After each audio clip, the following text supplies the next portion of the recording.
All right, welcome to episode 119 of the Drag Driver Pete Show presented by Summit Racing. Y'all, tonight it's me for a little bit here. We got the first half of the show going to be with me. We're going to then have two interviews tonight. We're going to have Bryant Goldstone and Brian Robbins on to talk about the crazy weekend they had at Havlik's fastest street car shootout in Cordova.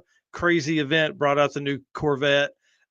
Won it all. It's going to be nuts. It's going to be great stories from them. And then we're going to have the couple on that runs Nightmare Garage, which was, I'm not going to say they were my favorite, but they were in the top 3 or 4 at Heads Up Hustle 2025. So we're going to talk to them about the Camaro they built, why they built it, and then what their 1,000-mile trip was like whenever they went to and from um, Heads Up Hustle in that car. They drove it to back and forth like 1,000-mile day. It was awesome. All right, let's kick this thing off.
All right, guys. Well, welcome to episode 119 of the Drag Driver Pete Show presented by Summit Racing. I'm Mike Narks. I'm hosting the show tonight alone. My right hand man, my dude, I spent all weekend with. Mr. Eric White is in Colorado on a work trip, man, and has sent some amazing views back. I'll tell you, the Colorados are just, man, it's awesome. He's in Denver, so he's right up against the Rockies.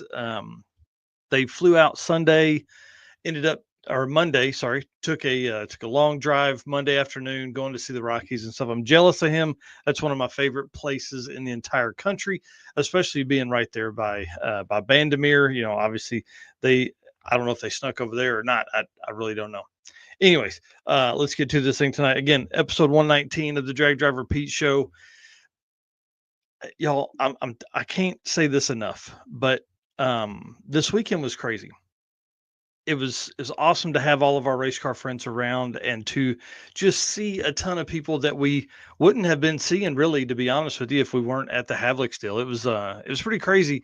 Lots of good friends, lots of good times were had there, and actually got to the hotel at a reasonable time every night. Seemed pretty strange. Had no super late nights. I guess I was up pretty late Friday night, but that was on my behalf. I was working on videos and all that kind of stuff. So again, thank you all for hanging out. Thank you all for being around. Thank you for the shares. Thank you for the comments. Thank you for the crazy outpouring of love we had this last weekend. Had one of the biggest weekends on YouTube we've ever had, and it was because you guys. I mean, tons of shares, tons of comments on the photos and stuff like that. I know we didn't put out a ton, but what we did put out was great. And Eric has been working his butt off trying to get more and more stuff out. So make sure you're following Eric White on Facebook as well, because that's where he's typically going to post all the super cool stuff. And of course, our sponsors. Without them, you know, we really couldn't do this. I mean, it wouldn't be possible for us to do as many events as we do as many shows, all that kind of stuff. So if you're doing some shopping, please hit these folks up. A lot of them have discount codes for us and all that kind of stuff. So Summit Racing, obviously title sponsor here of the show and the news and the circuit, which we have some updates on here in just a minute. Deech Works, Molly Motorsports, Driven Racing Oil, Howard's Cams, J-Wire Solutions, who's going to be on next week. And I get to talk about that here in a little bit. And our newest sponsor, AFCO Racing. Can't believe that they came on board. Gives us a great opportunity to understand more about suspension and stuff. Performer Built Transmissions, which I'm going to get to see in like a month at Hot Rod Drag Week. I can't wait. Car Change 3D, who I got to see when I went up to Heads Up Hustle. PowerTube TV, which has some exclusive stuff that's coming to them tomorrow for the fastest streetcar shootout that I feel like they're going to love, and all of their fans over there. So if you're not watching there, please do that. WAF Racing, we know we love Chris Wozniak and the team over there. Sweet Patina, best hand cleaning wipes in the market, hands down.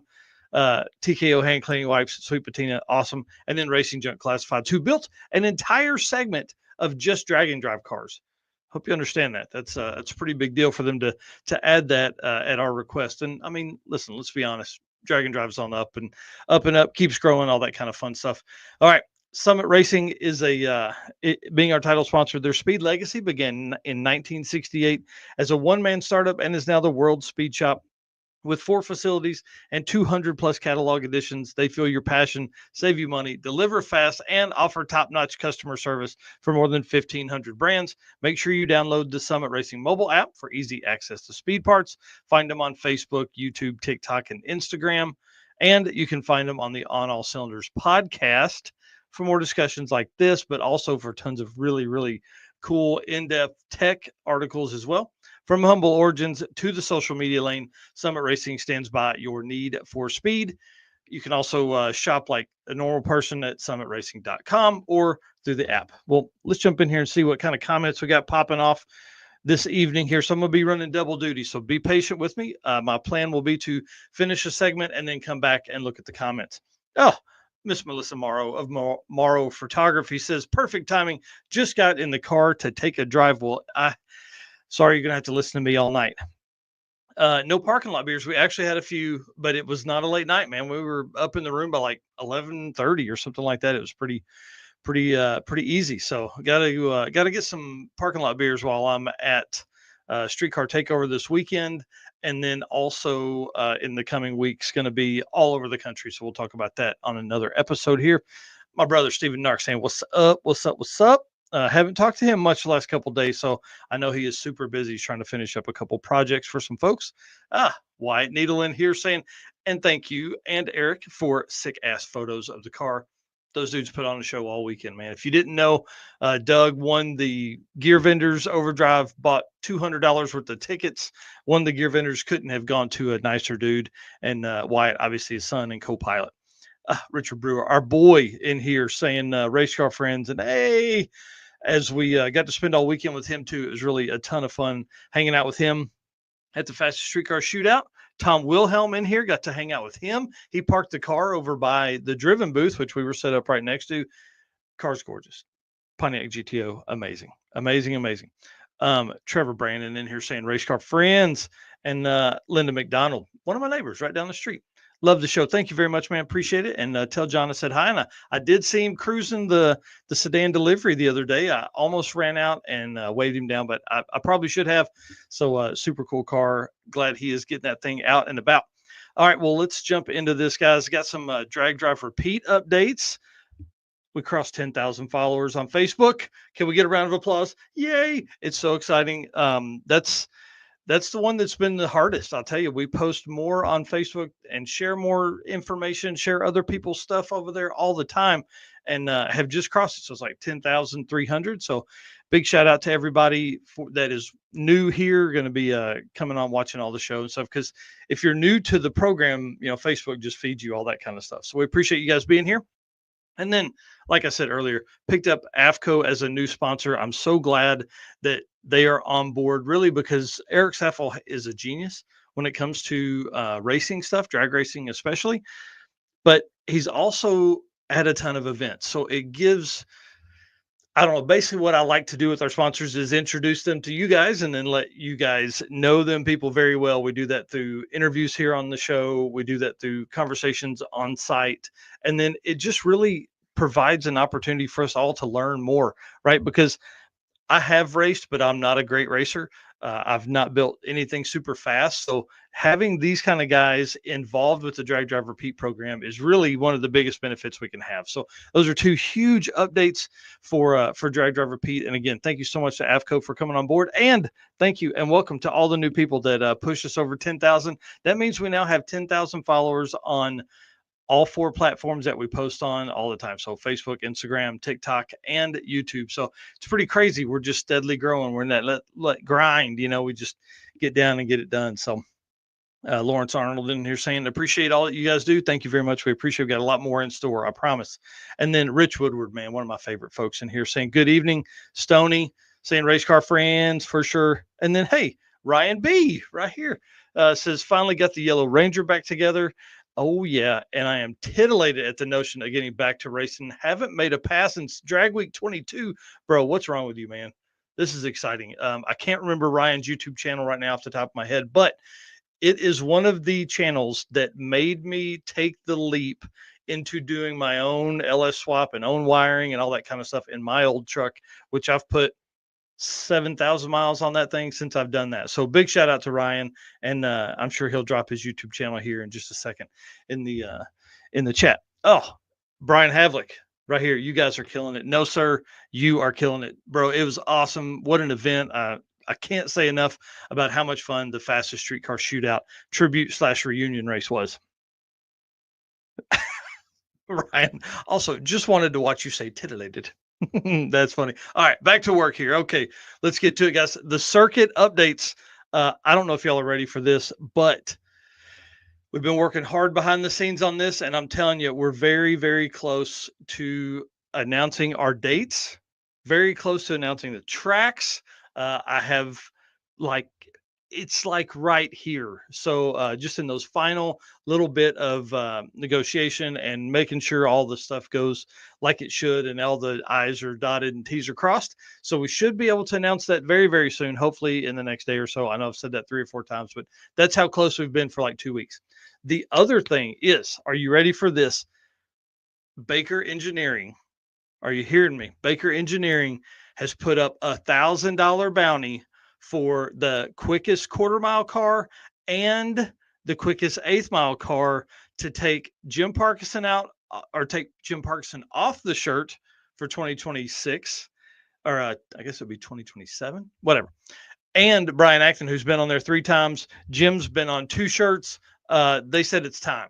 It's time for somebody new. We need some new people on the shirts. So it's going to be pretty interesting. This will be the Circuit 2026 shirt will be Brian Acton's 3rd time on it. So we're going to have to get creative.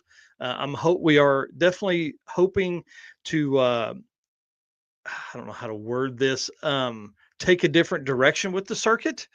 So different route stops and things like that is all I'm going to say. So we will get creative there, but Brian's car and Jim Parkinson's car will both be on the shirt for 2026, just like they were for 2025. And Brian's car, obviously, on the shirt for 2024. So 3 years for Brian Acton to be on the shirt. Baker Engineering said, hey, bro, it's time to go, or it's time to take home $1,000. So going to be there already. Aaron Walker said, let's do that again. Warren Hurt said, great to meet you at Heads Up Hustle. Love what you're doing, man. Thank you so much. I appreciate you guys being so open and being, cool with us, hanging out and following you all week. It was really fun. That car, 600 cubic inches and twin turbos, crazy. Yeah. Melissa Morrow already talking about Circuit 2026. She freaking out. I'm freaking out. It's crazy. And Jonathan Stonecipher says, I want to go to the circuit. And the last bit of just, I'm going to say, I just want to drop this in your brain. We're working on some other things for 2026 as well that are not just the circuit. That's all I'm going to say, but it's going to be a ton of fun, and hopefully we'll bring in a lot more people into the Drag and Drive community. So I can't wait. All right. So we got our notes. We've talked to people. Let's talk about Driven Racing Oil updates. I see Bryant Goldstone is backstage. So right after this, we're going to bring him and Brian Robbins on. I'm so excited. Wyatt here said, man, we tried to put on a show, especially for you guys and the Havlik boys. Yes, we appreciate that. You certainly did that for sure, especially on the drive that day. Huge burnout that night. It was awesome. All right. So Driven Racing Oil event updates. Let's get into these because there's some fun stuff coming up. Driven Racing Oil is the performance engine oil that can do it all. GP1 is the ultimate oil for any race or performance application, whether launching hard at the drag strip, enduring the extreme heat of off-road and circle track, or pushing limits in top fuel drag boats and demo derbies. Winning racers choose GP1. Where am I? Compatible with engines from classic hot rods to cutting edge race machines, GP1's unique surface cleaning and high zinc formulation ensures superior wear protection, particularly for flat tappet camshafts, while solving issues like cylinder washout with methanol and ethanol fuels. Crafted from the legendary Bradford, Pennsylvania base oil and then enhanced with state of the art additive packages, GP1 offers best in protection and performance. And you guys know you can find Driven Racing Oil at drivenracingoil.com or just search for Driven Racing Oil on your favorite social media app as well. But you can also find them at a ton of events. They just got back from a ton of events over the last few weeks here. Actually, last week they were at Michigan Miles, they were at Fastest Streetcar Shootout, and at a huge Corvette show, plus 2 other events out in the West. Pretty wild. So make sure you're using code DDR10 to get a 10% discount on your entire order when you order from Driven Racing Oil. I know it's not really an event, but this is really the only spot I could put this in, and it makes sense because we have guests on the rest of the night. Mike Finnegan was on Oil and Whiskey podcast. I don't know if you guys listen to this. You got to. It's a great podcast. It's full of like car builders and all that kind of stuff. Oil and Whiskey podcast is run by the guys that own Roadster Shop Chassis. These dudes should be podcasting. I know they're great at building chassis, but these dudes are awesome podcasters as well. Mike Finnegan does a killer job. This was an early spot I grabbed a screenshot from. I've basically listened to the whole thing. I'm going to write a recap article. There's a ton of great information in there and just great content and stories from Mike. So really highly recommend that event or that podcast to everybody. They're generally an hour or two, and that's really what I bombed home with from Fastest Streetcar Shootout was Oil and Whiskey podcast. I listened to like 3 or 4 of them. But y'all, this weekend is crazy. Lots of stuff going on from here through September. So this weekend we have Cruise and Lose 2025. We have Dragway Rush, which is new for 2025. Cruise and Lose, this is their 3rd year. And then we have I-57 Drag and Drive, which is it right there in the middle. You guys can see that on the photo that you're looking at here. First year for that one too. I'm excited about these. Again, I say it all the time. Regional events are the gateway drug into Drag and Drive. And these promoters are promoting the event as much as they possibly can. Zach and the team for Cruise and Lose are doing a great job, and they've hosted events in the past, and it's going to be awesome to see that thing go down. I can't wait, and it's definitely on my list for 2026 for sure. Dragway Rush looks like it's going to be a great time, and in a part of the country of Canada that hasn't had an event before, so that's exciting. Again, regional events bring new people in. That's what they're meant to do, in my opinion. I-57 Drag and Drive, again, another new one that hasn't really had much action. Another part of the country that hasn't had much action this year. So it's going to be awesome to see if they can bring some new folks and new life into the Drag and Drive community as well. And then the next weekend, actually 2 weeks after this, we have a weekend off. The last weekend of August will be no events. That'll seem really weird that there's not an event. But then we double up with Drop the Hammer and Rocky Mountain Race Weekend. I've said this before several times. It's exciting to see a national level event promoter like Matt Frost come into the regional Drag and Drive experience. One, because I think those guys know how to handle all kinds of crazy stuff, which is a huge win for folks that are new coming in. So you have experience, you have all of that brings that into the event. So I saw Trevor Brandon make comments earlier. Just thought it was funny. I grabbed his car by just random chance to put in here. So to promote for the Rocky Mountain Race Weekend, which is September 5th through 7th, same time on the other coast or on the East Coast, we're going to have the North Carolina edition of Drop the Hammer. Carl Stansel and Casey Banner putting this event on. This is a big deal. So Casey came to Drop the Hammer in Michigan and was like, man, let's get together. Let's work on something. Let's go out here and do this one in North Carolina. And so they're doing it. It's going to be awesome. Trevor Brandon here saying he can't wait. And then Melissa Morrow said, I keep saying you should do 2 a year. Oh, 2. That'd be awesome. So yeah, this event here is going to be great. David White, Eric Stadden here saying, hey man, what's up? Great to see you. Great to talk to you again. Got to say hi to him on the phone the other day while we were headed to the hotel. And then Outlaw Armageddon 10, the 10th anniversary, is also hosting a Drag and Drive. So it's their first time to do that within Outlaw Armageddon. No prep, drag and drive, 3 days. Uh, and Felicia and Aaron Smith are running this thing. It's going to be freaking cool, man. I'm telling you, this, I don't know of a bigger light that we could shine on a drag and drive community than Outlaw Armageddon, especially the 10th anniversary, especially the first time at Tulsa Raceway Park. Been working my butt off trying to promote that as much as I can. And it's only going to get turned up even more over the next 2 weeks. So Outlaw Armageddon, you guys know, is an absolutely insane event. It's going to be even insaner this time with Felicia Smith and Aaron running the drag and drive portion of that. Again, another weekend event, September 11th through 13th. And then up next, Hot Rod Drag Week. This is the next big event, next week-long event for us. Obviously, Eric sadly has to miss Drag Week because he did so much in June. But Tim Gorley of Go Fast Photography is coming with me, and we're driving out to Maryland to do this event from right here, Northwest Arkansas. Tim lives about an hour north of me, but it gets even crazier. So that same weekend is Outlaw Armageddon before Drag Week. So I'm actually going to pick up the rental car Thursday night, drive up and pick up Tim first thing Friday morning. We're driving to Tulsa to do Outlaw Armageddon all day in Tulsa on Friday. And then Saturday morning, we're going to get up and just haul butt all the way to Maryland, trying to get there. It's a 20-hour drive from Tulsa to Maryland, or it was a 19.5-hour drive from Northwest Arkansas to Maryland. So I thought, what the heck, man, let's get on it and get that done. So I'm really excited about this, about his first experience being able to do that. Being able to go to Drag Week and do all that. Eric White in here saying, "Miss you, brother, but this steak is too good, dude." I don't blame you, man. Take some time off, man. He needs it. He's worked pretty hard the last few months for sure.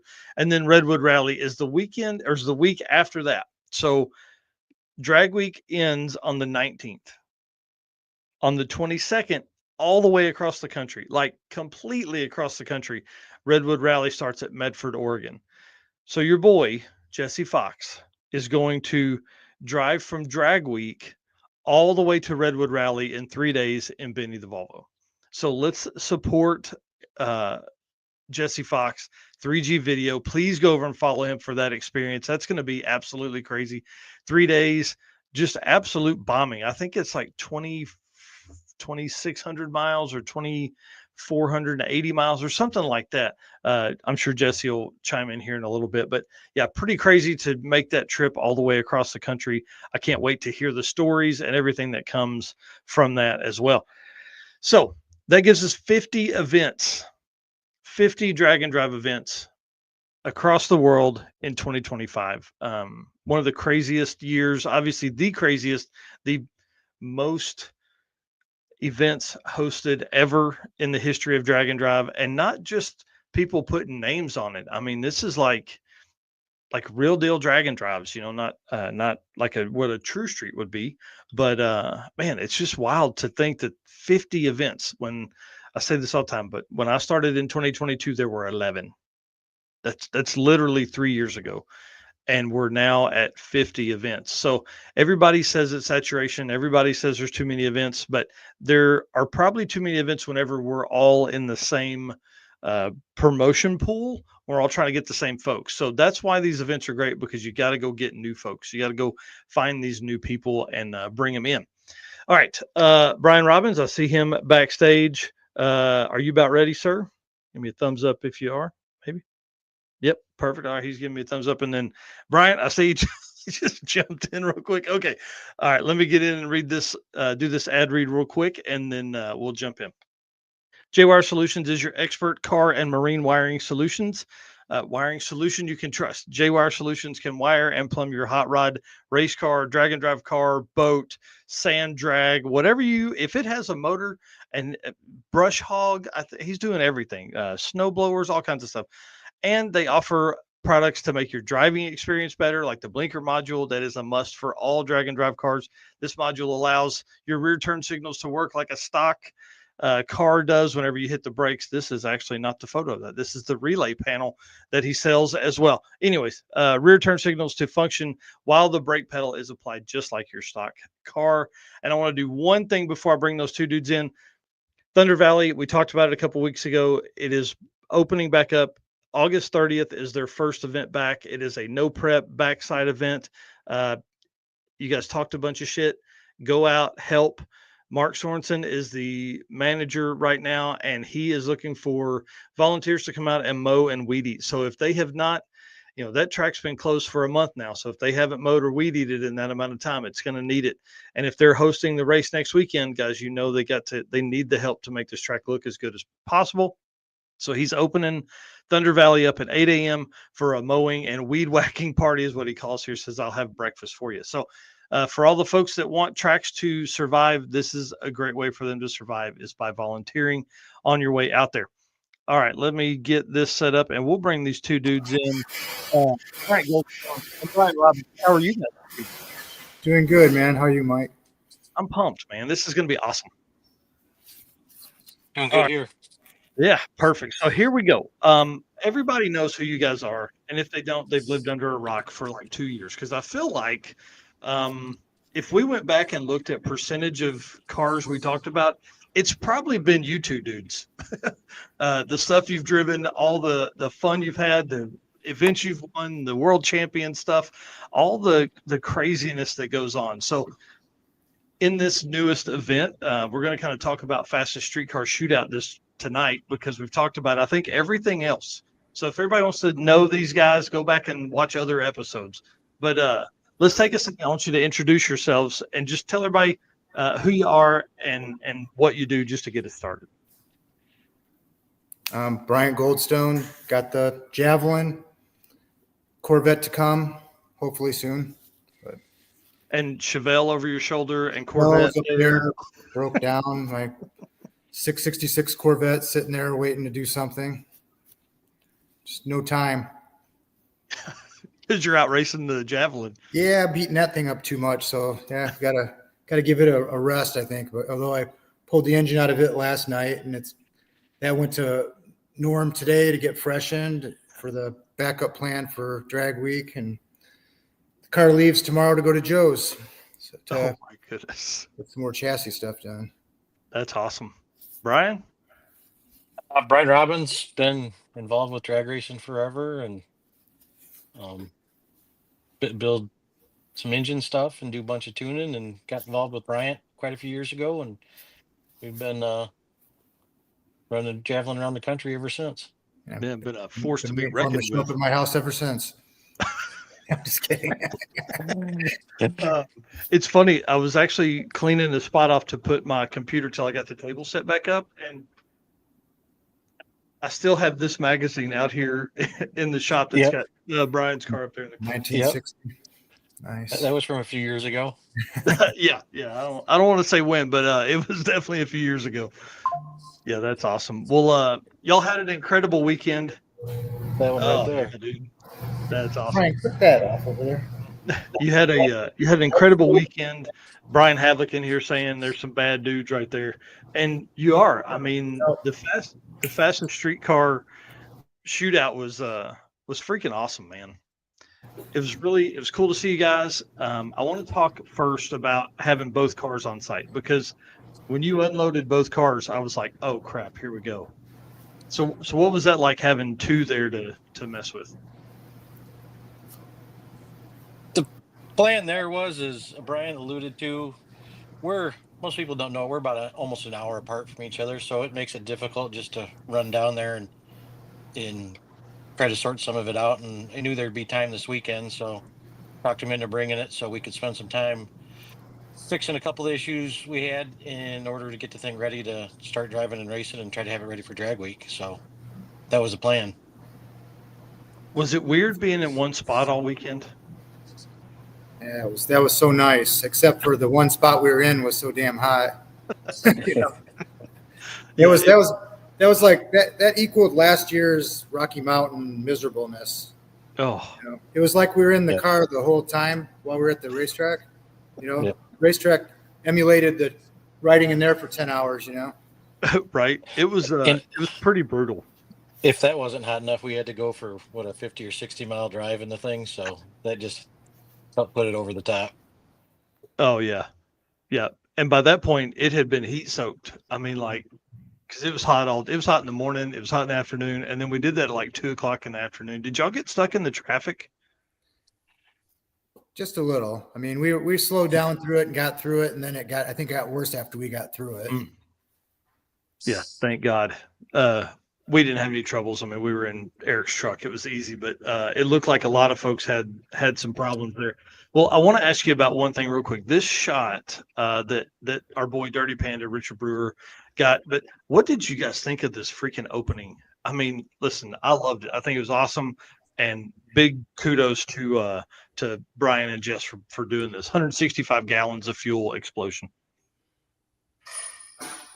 It was pretty impressive, pretty cool to see, and I was just hoping they were going to do a second one. I thought that was the first. The first one was going to be the warm up, and then we were going to get the big one for the second one. Yeah. There was no boom. Just I really thought there would be a boom. Put a top on those cans and let's see it then.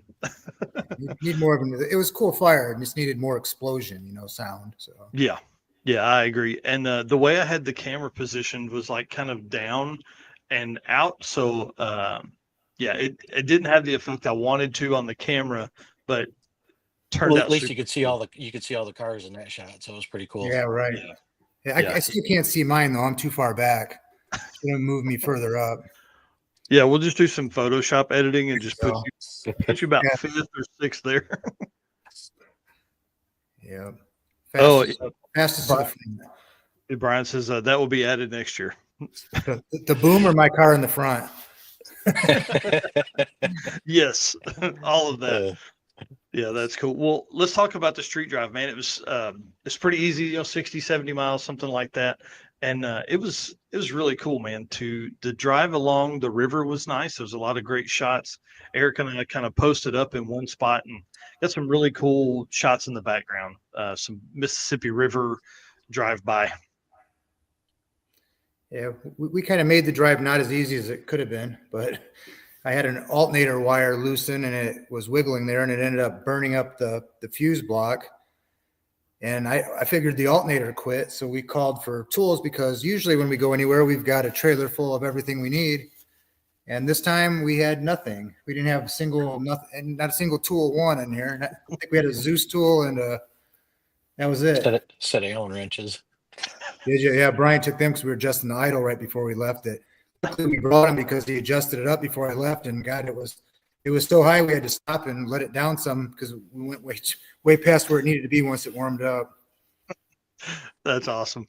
How weird did that feel to not be swapping tires 2 or 3 times a day and then not pulling a trailer?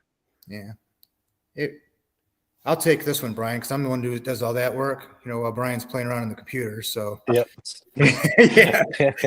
So yeah, it was really nice not changing tires. We changed them from the slicks. I drove it on the Mickey Thompson slicks because they don't work as good on my cars, the Hoosiers. So I had them on for the weekend before I did a dyno shootout, and I didn't want to ruin my good Hoosiers. So I just left them on there for the drive, and then just switched them back over when we got back. But that was pretty much all we had to do. And I still got the fuse. I just ended up taking the one wire. It was kind of like putting tinfoil, and I just moved the one to the other side and said, let's see what happens. So luckily, Tom Wilhelm had loaned us a jumper box, and we had just enough juice in it to fire up the fuel pump and start the car up so we could make it back. It was pretty brutal sitting on the side of the road when it was that high. Oh, yeah, I can't imagine. Because at least at the track you can get in the shade. There's a spot you can get. Yeah, Brian found some shade across the street, and I laid under my car, and that's when I looked up and said, "Hey, my fuse is burnt." That's the whole problem, So finding shade helped us out a little bit. It saved us a little bit of time. That's awesome. Well, talk to us about the runs. How did the car do all weekend? Obviously it was out front, undefeated. Nobody even, you had one close race, but how did the car run all weekend? You want to take it, Brian? I mean, for the most part, it's pretty good. I mean, we had a weight reduction on the first run that I had to fix. And from there, it was just, a matter of dealing with the heat and racing the track. So, just try to manage that every run and really try to work on some Oh, early numbers that we didn't deal with. I was trying to remember what close race, but that was the race that I let off at half track and blipped it one more time. And yeah, that was close. What, 7525 to 7524. Yeah. And I had him by, Yeah. I think, 40 on the light or something, but that was close. I didn't know if I won or not. I was pissed, man. I was like, I better not have lost this damn thing over the, I mean, but I couldn't, every time I hit the throttle, it went sideways. So, and I was too close to the center. So that was amazing that we pulled that one off for sure.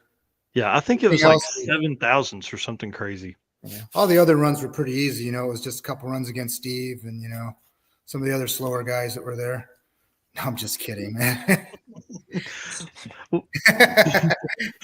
I invited Steve on, so hopefully he's watching. Do you see him on there? Yeah. Hang on. Wait. Yep. No, I'm kidding. Yeah. That'd be awesome. He's too big to watch your YouTube channel, I'm sure. He seems like he knows who we are. That's at least a win in my book. Yeah. Yeah. Fun weekend though, dude. I'm telling you, lots of great races. You lined up against Jason Hurley twice, I think. Is that right? That was probably my best runs. And ones thought I was going to lose, had a chance of losing more, Mm-hmm. Yeah, Hurley's car did well. I can't imagine trying to figure out the track as hot as it was. Like, was it even sticky? I mean, we walked on it, but that doesn't mean anything in the shoes, It was. I mean, we've got enough runs in the car. You just kind of know when and how to compensate for it. And that was the keys, just to make sure it left good and made a decent run early, because I mean, especially like racing Jason and even racing Steve, is all it would take is one little hiccup and one little pedal job and you got drove around. So, not by Steve though, but maybe Jason. No, actually I was so nervous when I raced Steve because I talk so much shit all day. And then usually that's when, that's usually when karma strikes, and I probably got a whole bunch of it coming someday, but it hadn't found you yet. It hasn't found me yet. So that's awesome. Well, let's talk about that. Nobody took the bounty. Race put up.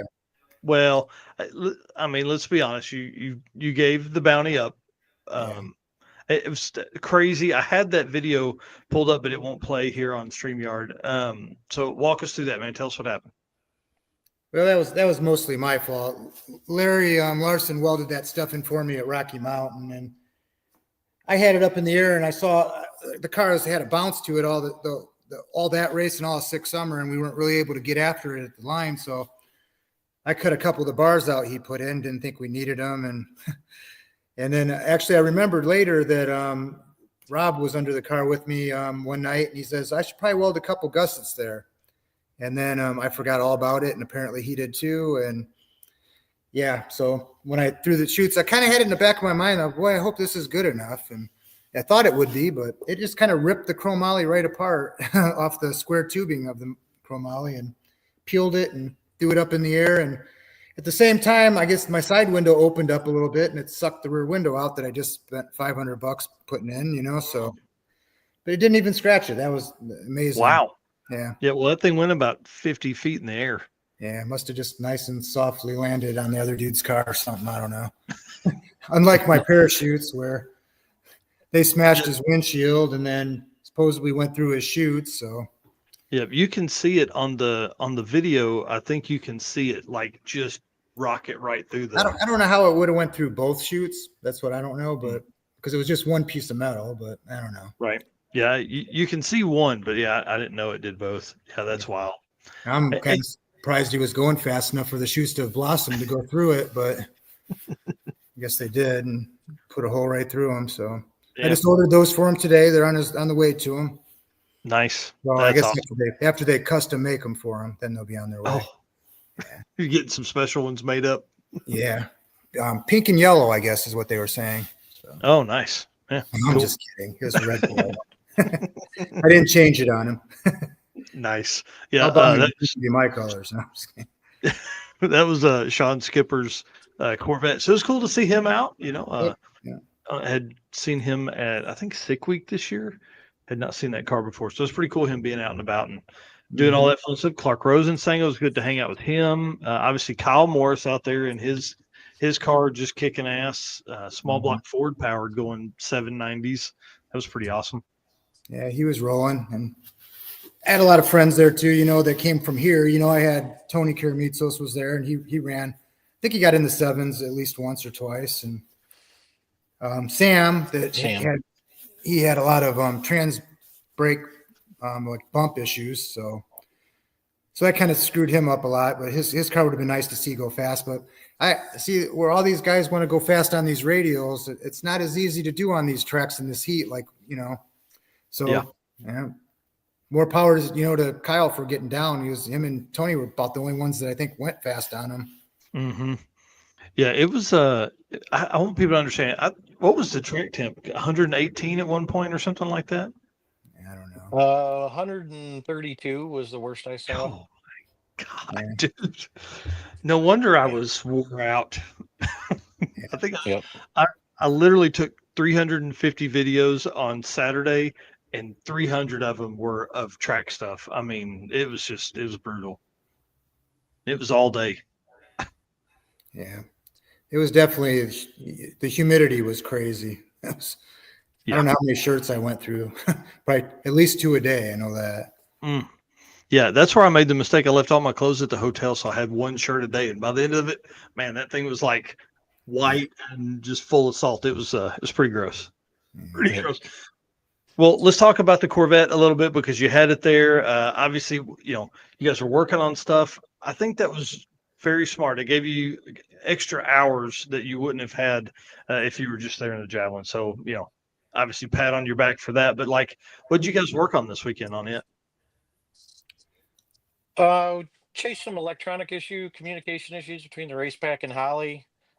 Spent a bunch of time on that on Thursday, and actually had an oiling issue that we worked through, a couple of them, and got that straightened out. And I mean, good enough to the point where after the finals there, we actually Bryant got to take the thing for a drive. So was that the first time it's been down the track? It was first time it moved under power. Wow, that's badass. That's badass. I'm working on a video, and that's obviously the ending, view there. Eric got some shots from the end track, the end of the track, and then I got some shots of you guys taking off and all that kind of stuff. So it's pretty cool, man, to have both those cars there on the starting line and all that.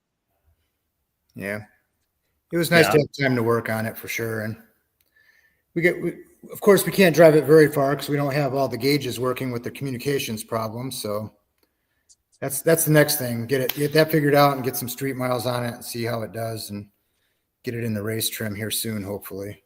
Yeah. How hard was it to not just make sure you're out in front of Brian? Believe me, man, I was trying to slow down so he'd keep up with me. I don't know what he was doing over there. I was trying to keep from turning it into a race because I was pretty sure it was going to turn into a race before it was done. Yeah, not with you guys, not at all. I can't imagine that at all. Pretty sure I wouldn't have liked the outcome of that race. So, did having the two cars there, did that create any extra struggle? Was it harder, or did it just like normal when the bad weather came? Oh shit! Yeah, the rush to put two away was a little rough. Yeah, 2 tents, 2 cars, and a bunch of electronic stuff. Yeah. But other than that, it was just nice to have it there to work on it. It's too hard to get everybody if I have them all held captive at a racetrack where they have no way out. They're stuck working on it. So we got a little bit accomplished. So it was nice. Yeah. Well, a bunch of progress. Yeah, and it's cool to take that few minutes there and be able to spend those hours on it and not have 19 other things to do other than get the Javelin ready to race 9 rounds or whatever. However many rounds you guys went. It was a bunch. I don't remember how many runs we did make. I was trying to figure that today, and I only think I made about 4 under all the way power to the end, though. 4 or 5 at the most.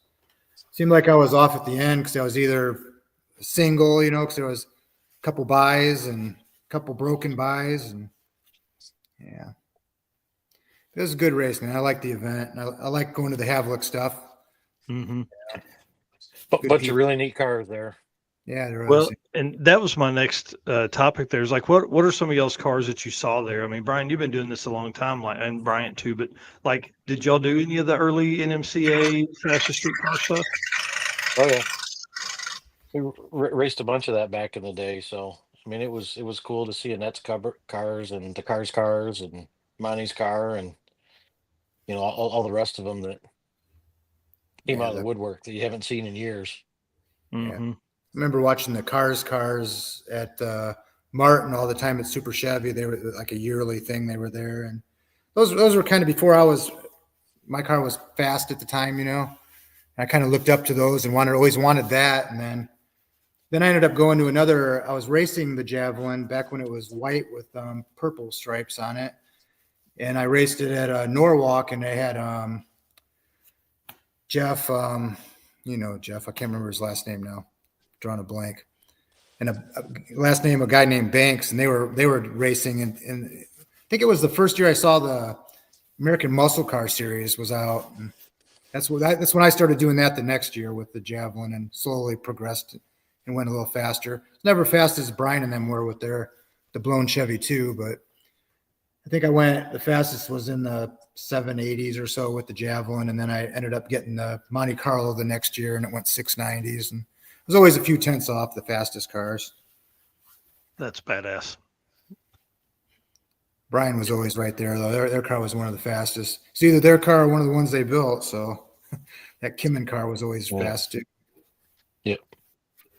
Yeah, I think that's cool. Like, obviously, I grew up north of Memphis, so that kind of stuff early then was good. But I mean, I was young, 11, 12, 13 years old. So like, I saw it, but it was really just in magazines and all that kind of stuff. We never made the trip down during the event or anything like that. We should have, though. I see my mom's in here making comments. Should have talked her into taking me down there. That would have probably changed the trajectory a little bit. Got you where you are sooner, probably. Yeah, right. Yeah, just completely ruined me. Well, I'll tell you, there was a lot of really cool cars there. Tom McGilton's car. It's always great to see that car out and about. And then a lot of the Pro Street stuff. Man, there was some really really nice cars in the Pro Street deal. Mm-hmm. Yeah. Wish those guys had been over. I saw those guys make a couple passes during the test and tune stuff. Well, let's talk about what's next. What's coming up? What do you guys got in mind? Hopefully some testing and then drag week. Obviously testing will be with the one car because the other one's about as tested out as it can be for this year. But yeah, I ran out of runs on it, so it had to get freshened. So I got that back to Norm this afternoon, and so I either have that one or the Brodix one, blocked one done. That'll be all new short block with just the old 24-degree heads on it if we get it out. But he's leaning more towards putting this one back in the car. So either way, it doesn't matter to me. They'll both be great. They're both about the same. How many passes do you have on that motor since it's last freshened? I don't remember counting, but I did Joliet 2 drag weeks. Well, I did not 2 drag weeks. I did Joliet, Rocky Mountain, which was a lot of street miles, and then Six Summer. And a lot of passes. A lot of passes too. Yeah, we made 4 a day at least. 4 a day. Yep. It probably had about 50 runs on it, But I usually pull it out every 2 full events, and maybe a little side event in the middle of it, that's not a week-long thing. Wow. You just never know when that last run is on those rods, and they can do so much damage when they break. So just right. Get out of there. Yeah, preventative. Not that matters because I had 8 runs on the last set of rods at sick week, and they broke. So but less chance they break, I guess, when they're newer. But it'd be nice to know if they were had some kind of like a little popper thing that popped up like a turkey's done. Said, you better pull it out of the oven. It's gonna get cooked. It's time. Yeah. That's awesome. Well, yeah, and you guys are so hard on stuff like just the street miles of Rocky Mountain. I mean, 1,400 just street miles. Like, how do you even quantify how hard that is on stuff? Yeah, you don't. They always used to say every time you warm it up, it's a heat cycle, and I was like, I thought that was full of shit back then, but we kind of disproved that for sure. Yeah. Yeah, because I mean, at the level you guys are at, there's not like, I mean, this stuff isn't built for reliability and long term life. I mean, it's built to race and go fast. Yeah, it's in the middle a little bit, a little less probably compression and a little less cam than it would be if it was set on, fast all the time and you didn't have to drive it. Mm-hmm. Yeah. Well, you end up winning both. You won the straight up, heads up elimination in outlaw class. That was pretty freaking awesome. Took on that was one of your finals with Jason Hurley, right? Mm-hmm. Yep. And then who else did you run in that? Did you run Nick in that one, or was that in the drag and drive part? Nick was in the first one, the outlaw one, I believe. Yeah. Yeah. That was on Saturday night when I was. Yeah, I think that was the last run before we came back to the next day. I believe that last night run on Saturday. Yeah, so had all night to think about it. What was your thought on that format? Setting up to run eliminations on Sunday morning. I'll let you disappoint them. Go ahead, Brian. I don't know. At that point, I just assumed we'd been done with it. Done with it all on Saturday. Yeah. I mean, we all went there thinking we were driving home Saturday night because we had stuff to do on Sunday, but I didn't. Nobody realized that we were racing on Sunday too. Yeah. So we didn't read the whole thing. We just kind of assumed it was like last year with an extra day. Yeah, just in case they needed it or something. Yeah. Kind of like Rocky Mountain when we decided to run both races and then found out afterwards we had to make 2 passes in each. Yeah. Well, sleeping's optional on drag and drive, so it doesn't matter. Yeah, you didn't need it at that point. Yeah, I thought the format was pretty interesting, but I'll tell you, by about 8:30 on Saturday, I was real close to being done. I was like, man, can we just do all this tomorrow? If we're going to race tomorrow, can we move the semis to tomorrow too, please? Because Saturday was tough. Yeah, so the heat made it pretty tough. Yeah, I don't think you made it any better on Sunday. I mean, I was more spent, I think, at the end of the day Sunday than I was on Saturday. Yeah, loading that stuff back up in the trailer, which we had to do on Saturday also. But it was miserable, man. If it wouldn't have been for them having showers at the track that we could take one before we left, it would have been a long ride home. Yeah. Yeah, I didn't shower before I left, and I drove 9 hours straight. And I'm gonna tell you, it took me all day Monday to get over it. I was like, golly, this was bad. Yeah, for sure. So drag week next. I'm pumped. I'm fingers crossed the Corvette's there, but if not, I mean, dang, let's be honest, the Javelin's pretty damn cool. Yeah, I'm pretty sure no matter what, the Javelin will for sure be in the trailer. Whether the Corvette is, that's optional, I guess, to see. But the other car is just too untested to know that if we went all the way there and anything at all happened, knowing you could pull the Javelin out and you don't have to test it or nothing, just line it up on Monday and run, Yep. Well, and you've made the saying a couple times that, like, when that car comes out, it needs to be ready. Like 100%. And, we've got 24 days before drag week. I mean, that's a pretty tight run. If we get down the track and run it faster than the Javelin's been, then I'll be comfortable in taking it. But other than that, I don't know. And it should go that fast pretty easy. Yeah. Just, I don't know. Brian's done a lot of stuff to help with the longevity of this thing. So we're hoping, that the changes we made are better, improvements. So I'm sure they've got to be. I don't see how they could be any worse. Yeah, just a lot of new things and a lot of new variables that haven't been fully tested yet. Yeah, we don't even know how if it goes down the road and it needs any other ducting or cooling or anything, Yeah, and the opportunity to build, I mean, it's not a car from scratch, but to know what you've done in as much time as you spent in the Javelin, what are some of the big changes you made to that car compared to stuff you don't necessarily have on the Javelin, or you did differently from what you did on the Javelin? I think a lot of it's pretty much I think the Javelin's been kind of like if something gets changed every year to make something more comfortable or better. So I can't think of anything we got in the Corvette that we don't have on that except. I mean, like the Corvette, the back window comes out, so hopefully it helps some airflow through the car to keep us cool. It's got air jacks on it, so we're lugging around the Pro Jacks. You know, There, few trade-offs. You know, we got to swap fuel cell from race mode to street mode, and like this one, the fuel cell, the street cell is up front, so you have to take the front end off in order to fuel it. Where with the Mm. Javelin we didn't. So the trade-offs between both of them. yeah. Um, We got a I little think there's a airbag for the trailer pulling too. That should help it out, which that's going to Joe's to get that too. I want the airbag on the back of it so it'll support some of the weight. Yeah. Go That's ahead. awesome. Sorry to cut you off. No, that's it. I mean, but believe it or not, I mean, as small as it is, I think there's actually a little more room inside. It does You know, feel a little bit so, more roomy in there. Yeah, I don't know how either. Plus, we got all these fancy cameras all over the thing, so you can see what's going on behind you and on each side. So yeah, it's going to be a lot better than just guessing, you know. Hope nobody's there. yeah. We're coming. Yeah, that's pretty Yep. cool.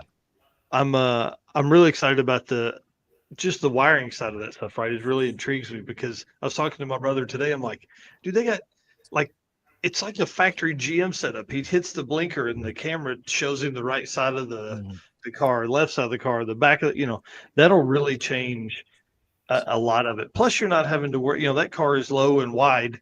So you throw a, 6 or 8 inch mirror out on the side of that thing so you can see it would be pretty wide. Yeah. I don't want to give him much credit for it because I had to call and tell him how to wire it, but Devin did a pretty good job of wiring it. Yeah. Yeah. He's an okay dude. He's an okay wiring guy. Yeah. Seems to do all right, Yeah. Little He's guy. becoming a YouTuber, Right. As good as you can be. I mean, if you actually watch his channels, you might learn something. Yeah. When are you going to get a YouTube channel? I mean, when we're going to see people following you around with stuff? As soon as I become a techie guy that knows what the fuck he's doing. So that might not be anytime soon. So I steer away from any kind of tech I can. Well, as long as you just keep cruising that thing fast, man, I'm in on whatever you're doing. I promise. As long as I got somebody to go with me like Brian, then we'll go. Cause between him and Bryant helping me they just changed the whole program, putting somebody smart in the passenger seat that can do the computer stuff, I can just hold on and go fast. That's not a big deal. That's awesome. That's awesome. Well, Brian, am I going to see you at US 131? You going to be at Martin? When is that? September 5th and 6th, the Funny Car Nationals. Maybe testing. Yeah. I didn't even think about that. We may have to enter it in Fuel Funny Car or something, so we'll see. Yeah, bring it, dude. That some bitch in Pro Mod with the Midwest guys and show them what's up. We might. Well, I don't know if we'll show them what's up that fast, but it'd be nice to. Yeah, it'd be cool. But I don't even know if our car fits there. Is it pretty much anything goes kind of thing, or? No, I mean it's not quite outlaw. They've got some rules around. What size turbos are you? They're 98s. Yeah, it's too big. I think they identify as 94s though. So yeah, perfect. And hey, listen, it's got a tag on it, motherfucker. It's like it's got a street car. Yeah, you got to give me a little bit, right? Right. I mean, golly, yeah, it's a street car. You're gonna drive down the road. 400 pounds more than these titanium cars, so Right? Yeah, we'll see how far they can drive. Right. Then, they can't drive to the staging lanes, so right, they can't. All right, guys. Well, listen, thank you so much for hanging out tonight. I appreciate it. I can't wait, man. I can't wait to hang out with you guys again. Shit, we've seen each other a bunch this year. Rocky Mountain, Sick Week, Rocky Mountain, this race. We'll see each other at Drag Week. It's gonna be cool. Yep. Sounds good. Yep. All right, guys. See you soon. Hey, thanks, Mike. See ya. Thanks for everything you do. Hey, man. Yeah. Appreciate you guys for being so open and let me put that camera in your face all the time. Anytime. All right. See you guys. Thanks. Yeah, Bye. bye. Man, those guys are awesome. I'm telling you, and nice dudes, and really to put up with me like they do is pretty awesome. So again, I want to say thanks to Jay Wire for being part of the program here. And again, we're going to have Jay Blanchard on next week when we dive into some 850 class racing for the upcoming drag week. We've got Steve and Dustin Trance, we've got Jay Blanchard and Brian Acton of Fast Act Racing going to be on, and we're going to have Mark Campbell, who also works at Deechworks, but is also one of the top 850 guys out there running that stuff. So real quick, I do want to run through the let me me pull this up, see where I have it hidden here. The racers, I want to talk about the recap for the racers of Fastest Streetcar Shootout and who won and all that kind of stuff. So, Molly Motorsports racers and high performance enthusiasts, ready to start your next engine build? If so, there's no better time than now to check out Molly Motorsports all-in-one power pack piston kits. With over 1,200 applications, these kits come complete with pistons, rings, wrist pins, and clips to design, all designed to work together. Molly Motorsports power pack piston kits take out all the guesswork. No more trying to determine if a piston will need this ring to work with a certain cylinder size. Molly Motorsport did all the engineering so you can get to the part that matters, building a power plant that leads to victory lane. Visit mollymotorsport.com for more details. And for everyone listening to this, not watching, Molly is spelled Mahle. All right, let me jump in here and pull up some of these photos real quick. We'll run through these racers. Of course, the winners of the Fastest Streetcar Shootout classes at the Havlik's Fastest Streetcar Tribute Reunion Race. True Street winner, Mr. Matt McReynolds. This car is awesome. I love this. He races 2 black El Caminos. He won with this one here in True Street. Super cool class. Car went down just about every time. This dude is a genius at that stuff. Super Street winner, Mr. Kyle Morris, in the on the right side of the screen there in the New Edge Mustang. That car, small block Ford powered. I know there's a lot of guys that can't believe small block Fords go that fast, but they did. He ran 787 or 792. I can't remember what his quickest pass was, but in competition, he went 799 for the for the drive that, or the Super Street class win. And Steve jumped, like Steve Morris's dad jumped up and down. I was like, yes, that's awesome. It was pretty cool to see that car go that fast. And then winner of the Outlaw 10-5, Mr. Will Fair, in one of my favorite like tri-5s that was there, and there were several of them that was there. This car here, super cool car, and goes very, very fast in Outlaw 10-5. Rob Seaton takes home the win in Pro Street. Nostalgia Pro Street. Rob Seaton wins that class. And then our boy, one of our other favorite folks in the world, Mr. Glenn Hunter Jr., takes the win in Pro Street. This car was on rails all weekend, just absolutely did work. Again, another car is undefeated the whole time. And then Joe Barry, man, I love this car. I love that family. Joe Barry for president, as Adam Dory says all the time. In Nostalgia Outlaw, taking that class win home and showed a real, a lot of sportsmanship. There was a green Chevelle that was once owned by Richie Wyman that was there, that was also racing in Nostalgia Outlaw. And that car did I'm telling you, 350-foot burnout, at least, maybe 400. It was gigantically long, just huge. Car ended up stopping about 660 feet out, and he backed all the way up. Well, when he backed up, something went wrong. Joe Barry shut his car off and gave him time to try and get it started. They couldn't get it going again, but they ended up finally just bowing out, and Joe made a pass down the track to move on to the finals the next morning. So Nostalgia Outlaw winner, Mr. Joe Barry. And then, of course, Bryant Goldstone, Brian Robbins win the overall Outlaw class with Jason Hurley, one of our good friends, going to the finals with them. Crazy event, man. I mean, just to think that Bryant went completely undefeated in every elimination race that he had was pretty badass. And the race with Nick Cryer, literally by like 7 thousandths was the difference there. And it shouldn't have been that close at all, but that's the way it goes in racing. That's why everybody loves it. And then to do the drag and drive shootout, which is kind of like a secondary part here, but you know, Brian and Jess are such huge drag and drive fans and racers that obviously they had to put this in. So you did the drive, come back.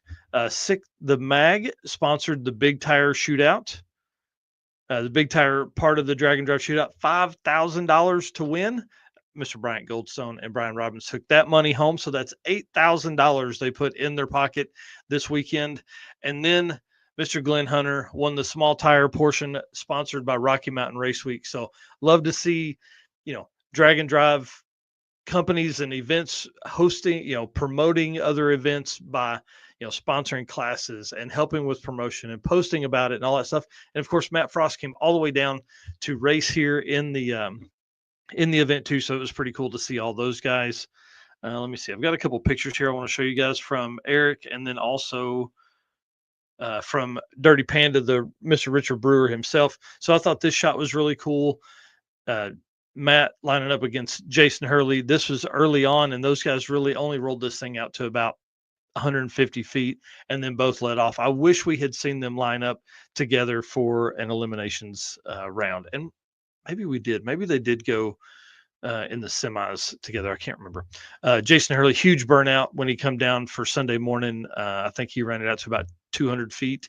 And then, of course, some of the Pro Street stuff. Mike Cotton was there in the 80s Pro Street car here, early 90s Pro Street car. It's freaking awesome. Steve Morris, I thought this was a great shot by Eric, just of down the track and just how wide that car looks. And then, of course, the one we showed earlier here with Bryant Goldstone's boat, two of his cars there. Can't wait to see this Corvette take on the drag and drive world. And of course, the Javelin that is just, it's been on a tear, man, an absolute tear. It's been awesome watching that car do what it does. And then Brian Havlik in here saying Rocky Mountain Race Week guys. We got Brandon Holmes. And you're saying drag and drive, supporting other drag and drives.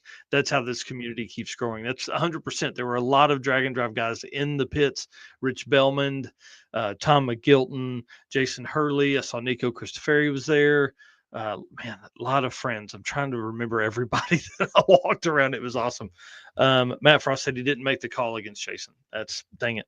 At that point, yeah, it was he was fixing some oil line repair that drug on the drive part of the drag and drive portion. So, and then Azim Sheik here says, I wish I'd made it out there last weekend. Man, me too. It'd have been great to see you and hang out, but hopefully we'll see you at Drag Week coming up.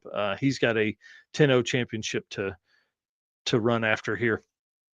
And then Doug Needle here saying, I'll take September weather next year. I was spent, maybe move it ahead a month. Yeah. We all struggled pretty hard with the temps, but it was worth it, man. It was really cool. And then Rovik, yes, dude, sorry. Yeah, thank you. Rovik was there. It was so cool to see him come down. Jan Haas came down from Nebraska to spend time at the event. It was really cool to see everybody kind of come in and do all their stuff and be a part of that whole program, man. I'm telling you, in the article I wrote yesterday, we're literally watching history be made. This is a big movement for this event and for the Havliks to take this on. There's a lot of history there that you have a real good opportunity if you're not involved for the right reason and doing it because of the passion, because you love it. You can really screw some stuff up, and they did not screw anything up. It was amazing to watch those guys work and the whole team that they had there. I mean, they had a huge staff on site. It was inspiring, to be honest with you. Those guys did a great job and just absolutely killed it. It was impressive, to say the least. And again, thanks to Molly Motorsports for being part of our program here at Drag Drive Repeat. If you guys are needing some pistons, you got to hit those guys up. Perfect. Appreciate them. Oh, hey, yeah. Rovik in here saying, hey, dude, it was an awesome event. It sure was, man. And again, I'm so glad you came over and hung out. It was pretty cool to see you. Howie Price, that was another drag and drive racer that came down in the big wagon. Man, there were so many people. I'll have to go through the photos. Eric White is posting photos on Drag Drive Repeat and on his personal page. So if you are not following Eric White, please go do that so you can see all the photos. Again, thanks to Molly. Thanks to everybody that came out and did fun stuff. We're going to bring on the Nightmare Garage folks here in just a few minutes. But first, you know what we got to do. We got to thank you guys for being our race car friends. Thank you so much for hanging out tonight. Appreciate you guys being here, doing all of this with us. Hit the share button, because the second half of the show is going to be awesome. We talk about the next generation all the time and how young kids aren't into cars. Well, you're fixing to meet some that are definitely into cars, and they're going to help spur along that generation. I promise you. Thank you so much to our sponsors who make all the travel, the equipment purchases, the rental cars that we've got to get, the hotel rooms, all that kind of stuff possible. So if you're shopping, just know that these folks support us here and the entire Drag and Drive community. So if you're doing it, please hit them up first. We'd appreciate it. Summit Racing, Deech Works, Molly Motorsports, Driven Racing Oil, Howard's cams, Luke, our boy, love you, buddy. Appreciate all the help you give us on everything. J-Wire Solutions, again, who's going to be on next week. AFCO Racing Shocks, who have got to get Eric on. We got to talk about some in-depth nerdy stuff. Performer Built Transmissions, got to get Ryan on, but I'm going to stop by his shop and see him whenever we're at Drag Week. He's like 15 minutes from New Media. So Performer Built Transmissions, Car Change 3D, Power Tube TV with exclusive Drag Drive Repeat content, WAF Racing, Sweet Patina, and Racing Junk Classifieds. Man, listen, if you want to support folks, go support those folks and spend your money over there. We'd appreciate it for sure. And the gentleman's agreement is simply this. I love doing this. Eric loves doing this, but we need part of this agreement is that you will also do your part, and that is to follow us wherever you're watching this here, and then subscribe. If you're not subscribed, do that. Follow or subscribe wherever you're at. That's all we're asking. We can't make sure you do it, but we're going to keep doing this. You do that, we'll be all set. All right, let me do this ad read, and then we're going to bring in the Nightmare Garage folks here. He's slide down. Okay, Deechworks is a leading manufacturer of high performance fuel system components. The DW product line includes fuel injectors, fuel pumps, pump modules, fuel rails, regulators, filters, lines, and fittings, and surge tanks, all engineered to support power levels ranging from 400 to 2200 or more horsepower.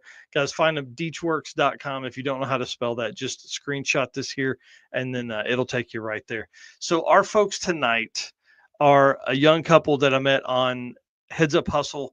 And I'll tell you what, I didn't know they drove their car all the way there, pulling a trailer, doing all this fun stuff until like the end of the event. And I hated myself for it because they worked their absolute butts off. So please do me a favor, hit the share button as we move in here and bring in the couple that runs Nightmare Garage. Let me pull off this big Heads Up or Deechworks deal. Y'all, tell us who you are, what you're doing, all that kind of fun stuff.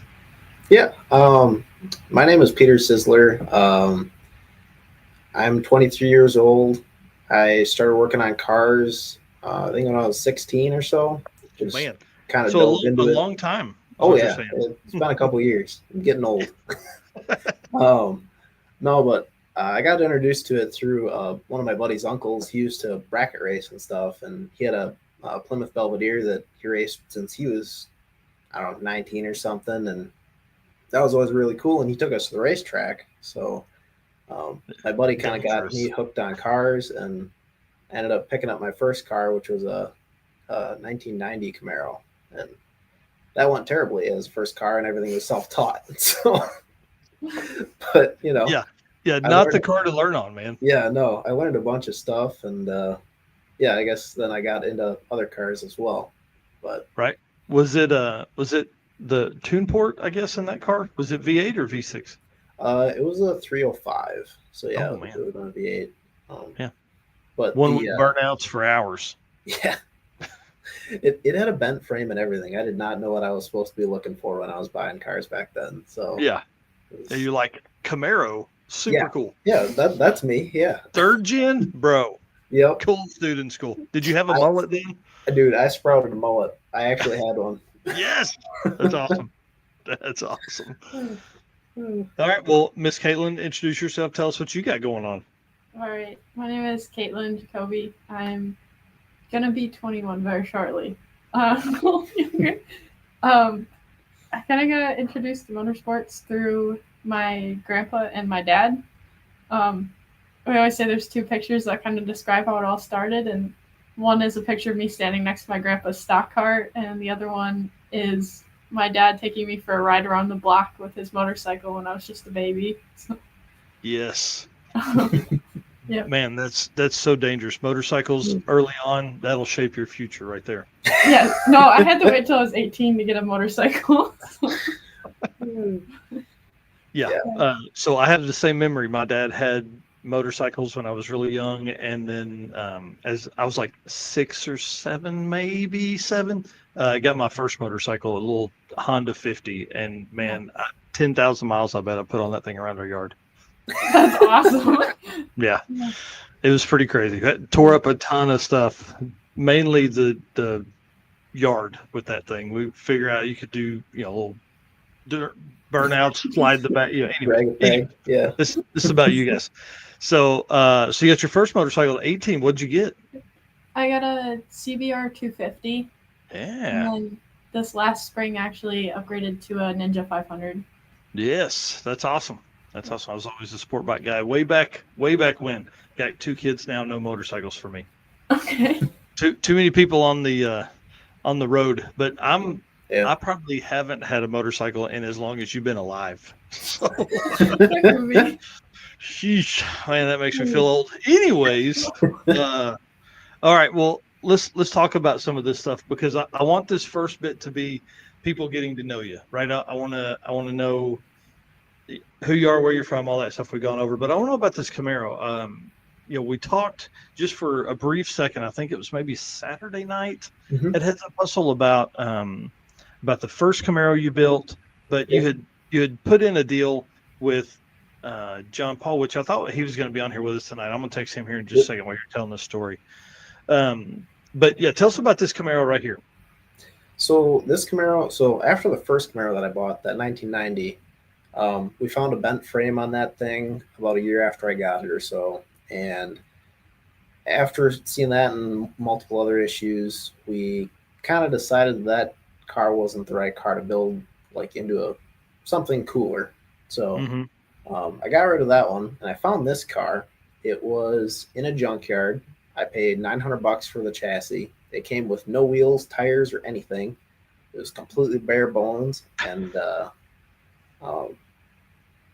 we brought it in. We put a small block Chevy in it and Super T10, and we ran that for probably about a year or so, and then maybe 2 years.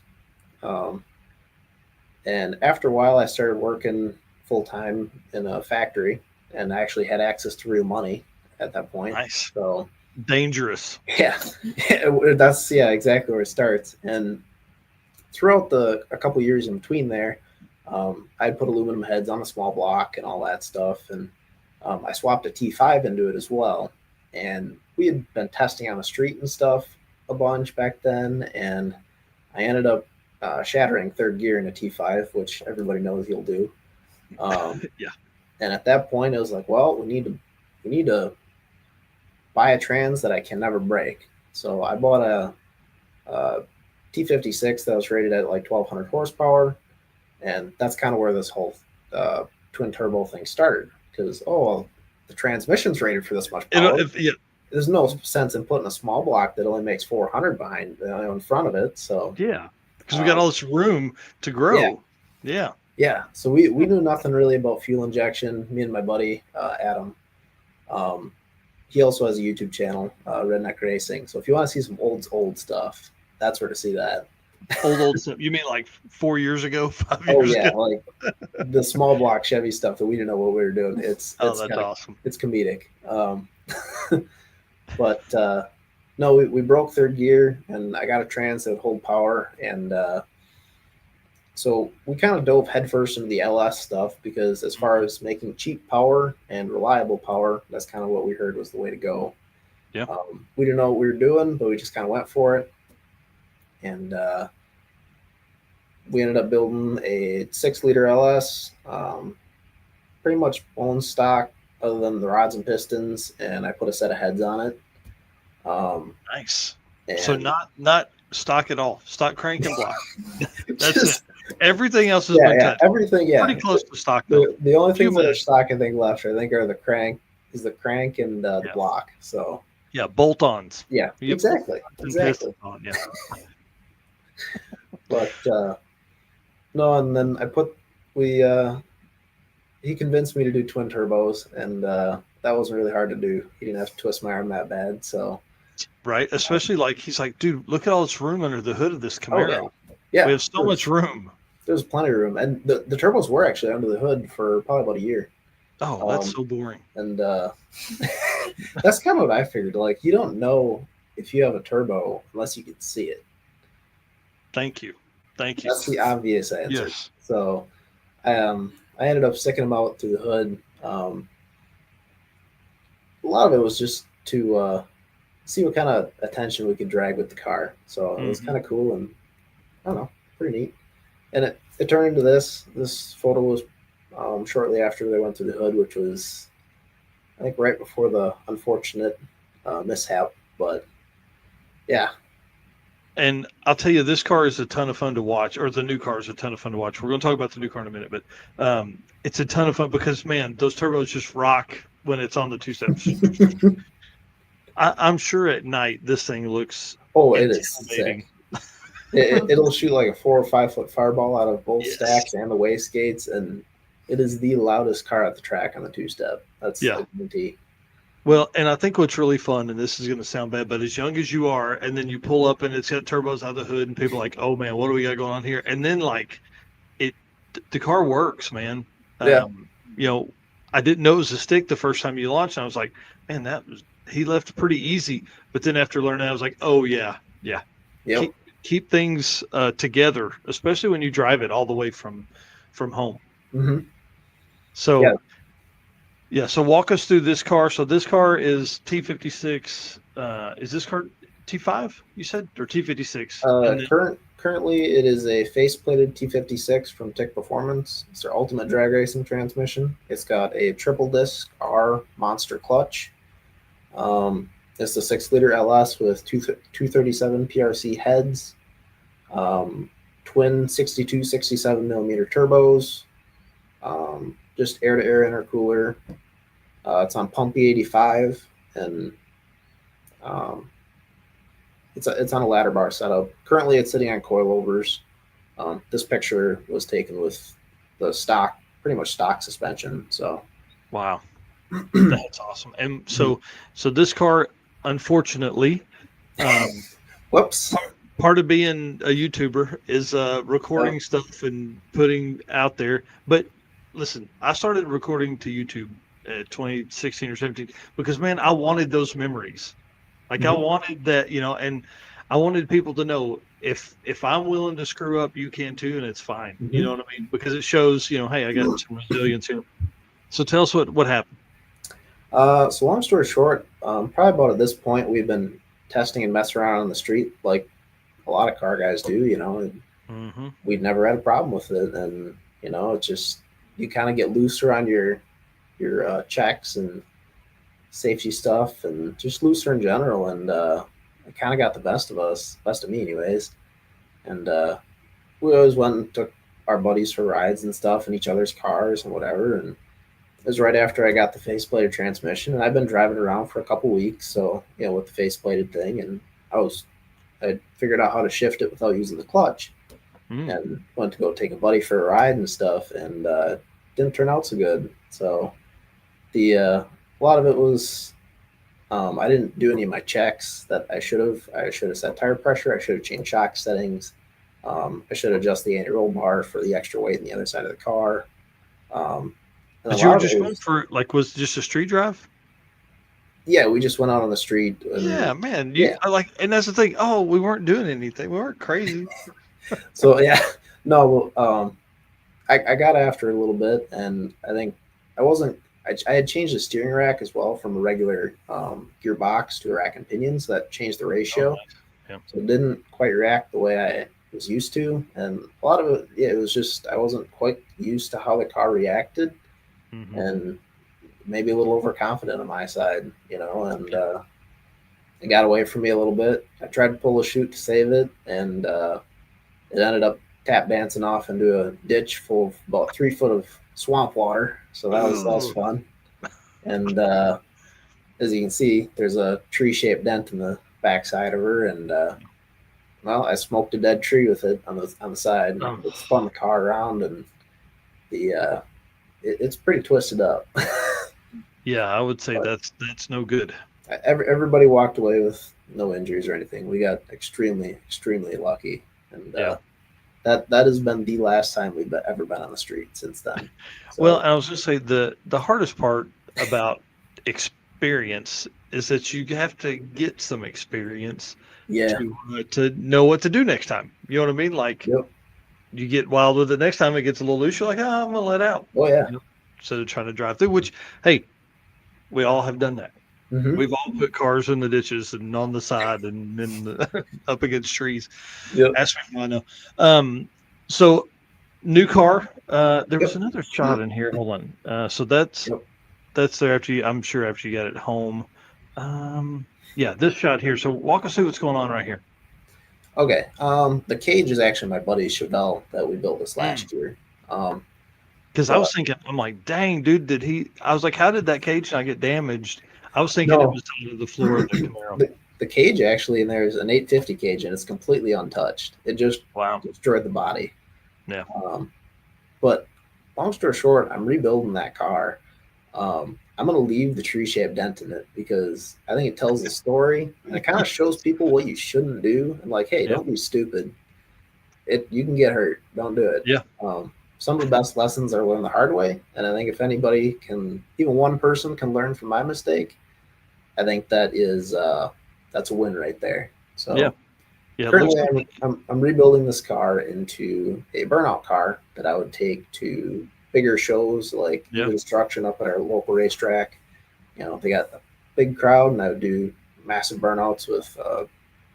I'm hoping to put a blower on it. We'll see, but yeah, we'll get there. That'll be cool, and it'll have a great story behind it. You know what I Yeah. mean? Like it gives you again another reason. Somebody's gonna walk by and go, "Dude, what happened?" You have to tell them, and Yeah. that's why it's a burnout car. Yeah. No, you want to see getting roasted in the comments? You should have seen the comments on those videos. I was getting murdered. It was bad. Oh man, yeah, I haven't watched the video yet, but I can only imagine. Like everybody's a better driver than you've ever thought about being when they're behind their keyboard. Yep.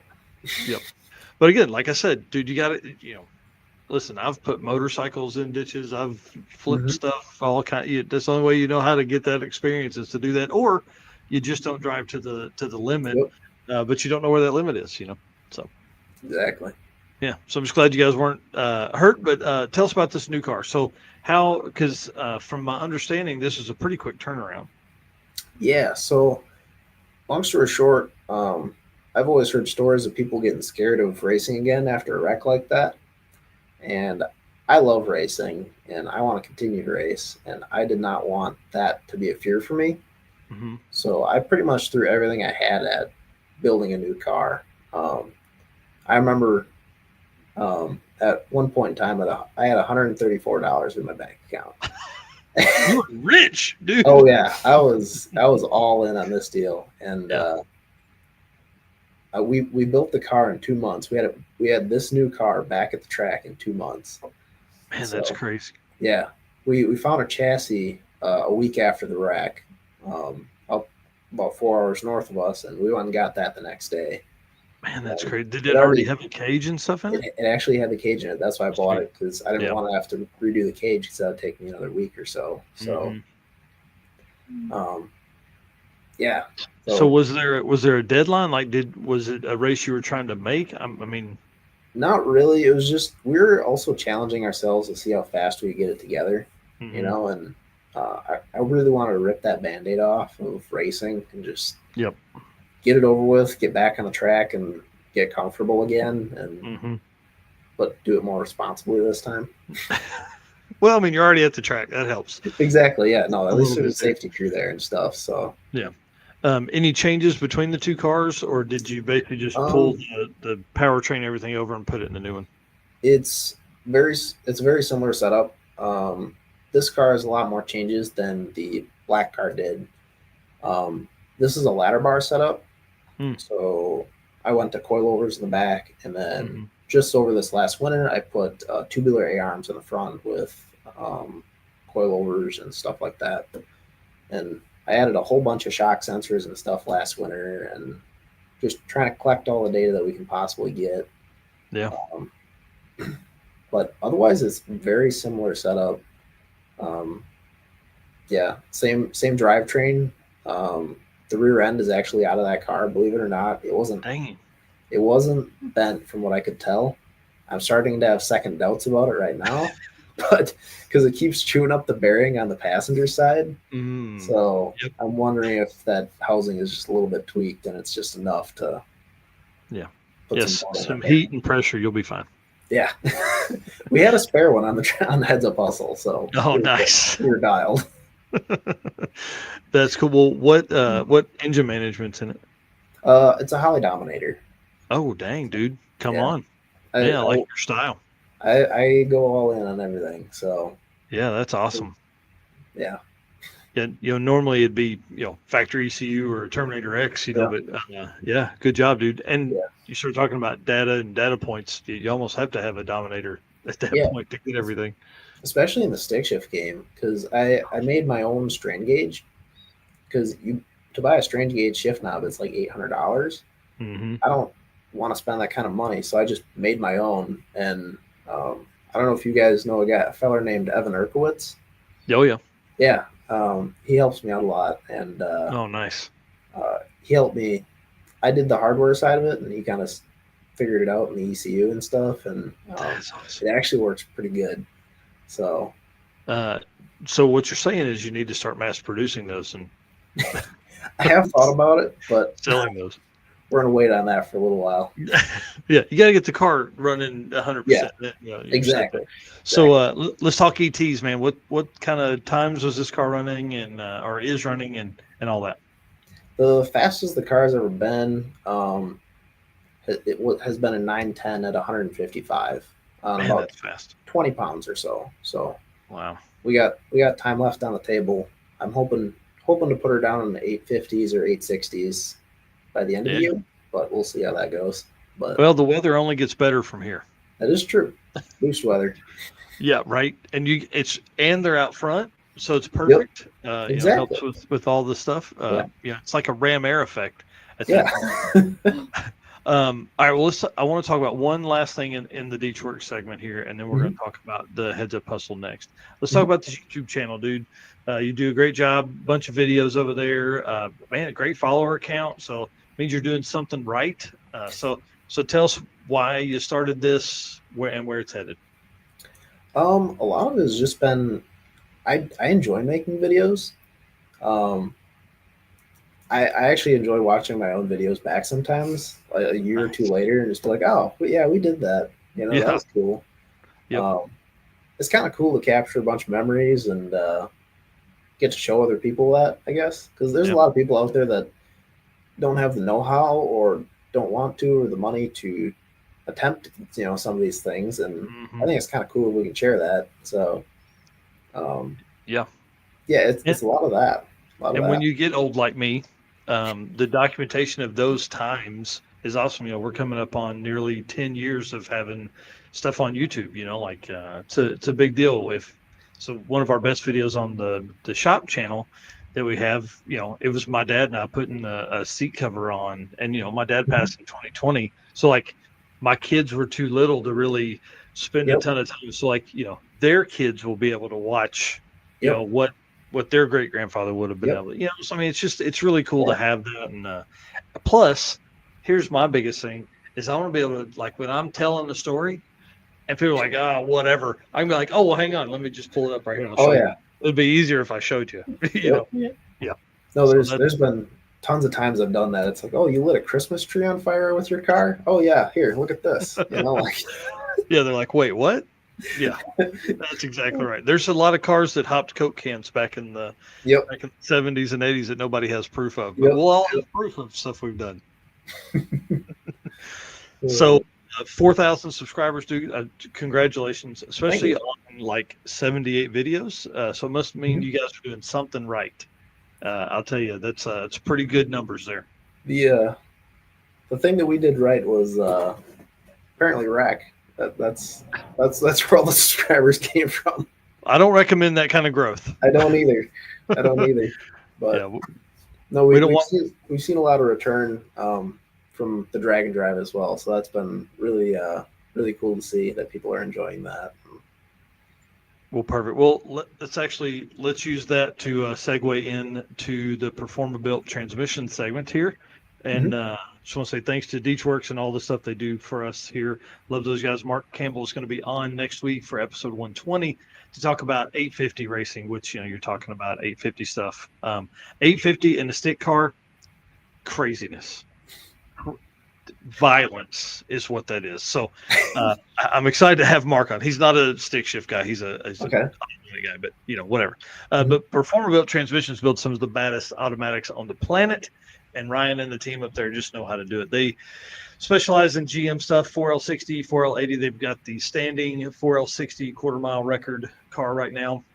And if they can build a transmission to support 5,000 pound car in the high nines, you know that they can build something for your regular car. So Performer Built Transmissions, official transmission builder of Drag Drive Repeat.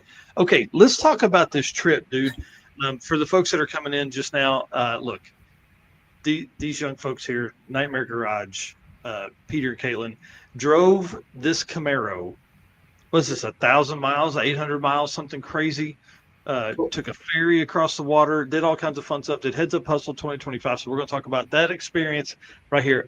Dude, this is a crazy map. Yeah, it was an awesome trip. We total round trip was 1,104 miles or something like that. Like it was one of those, test your build. Is your craftsmanship, as good as you think it is? So yeah.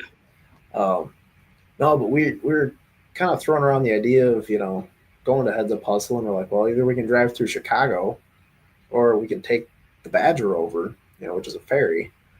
And we figured that would be a really cool experience because it's only a couple times in a lifetime you might do that. So, especially in a cool car. Yeah. You should have seen the reaction from all the crew members. I bet they're used to seeing like boring stuff, they'd be pulling and that thing just cackling. I'm sure. Yep. Yeah. No, we got to the ferry and they load the cars for you.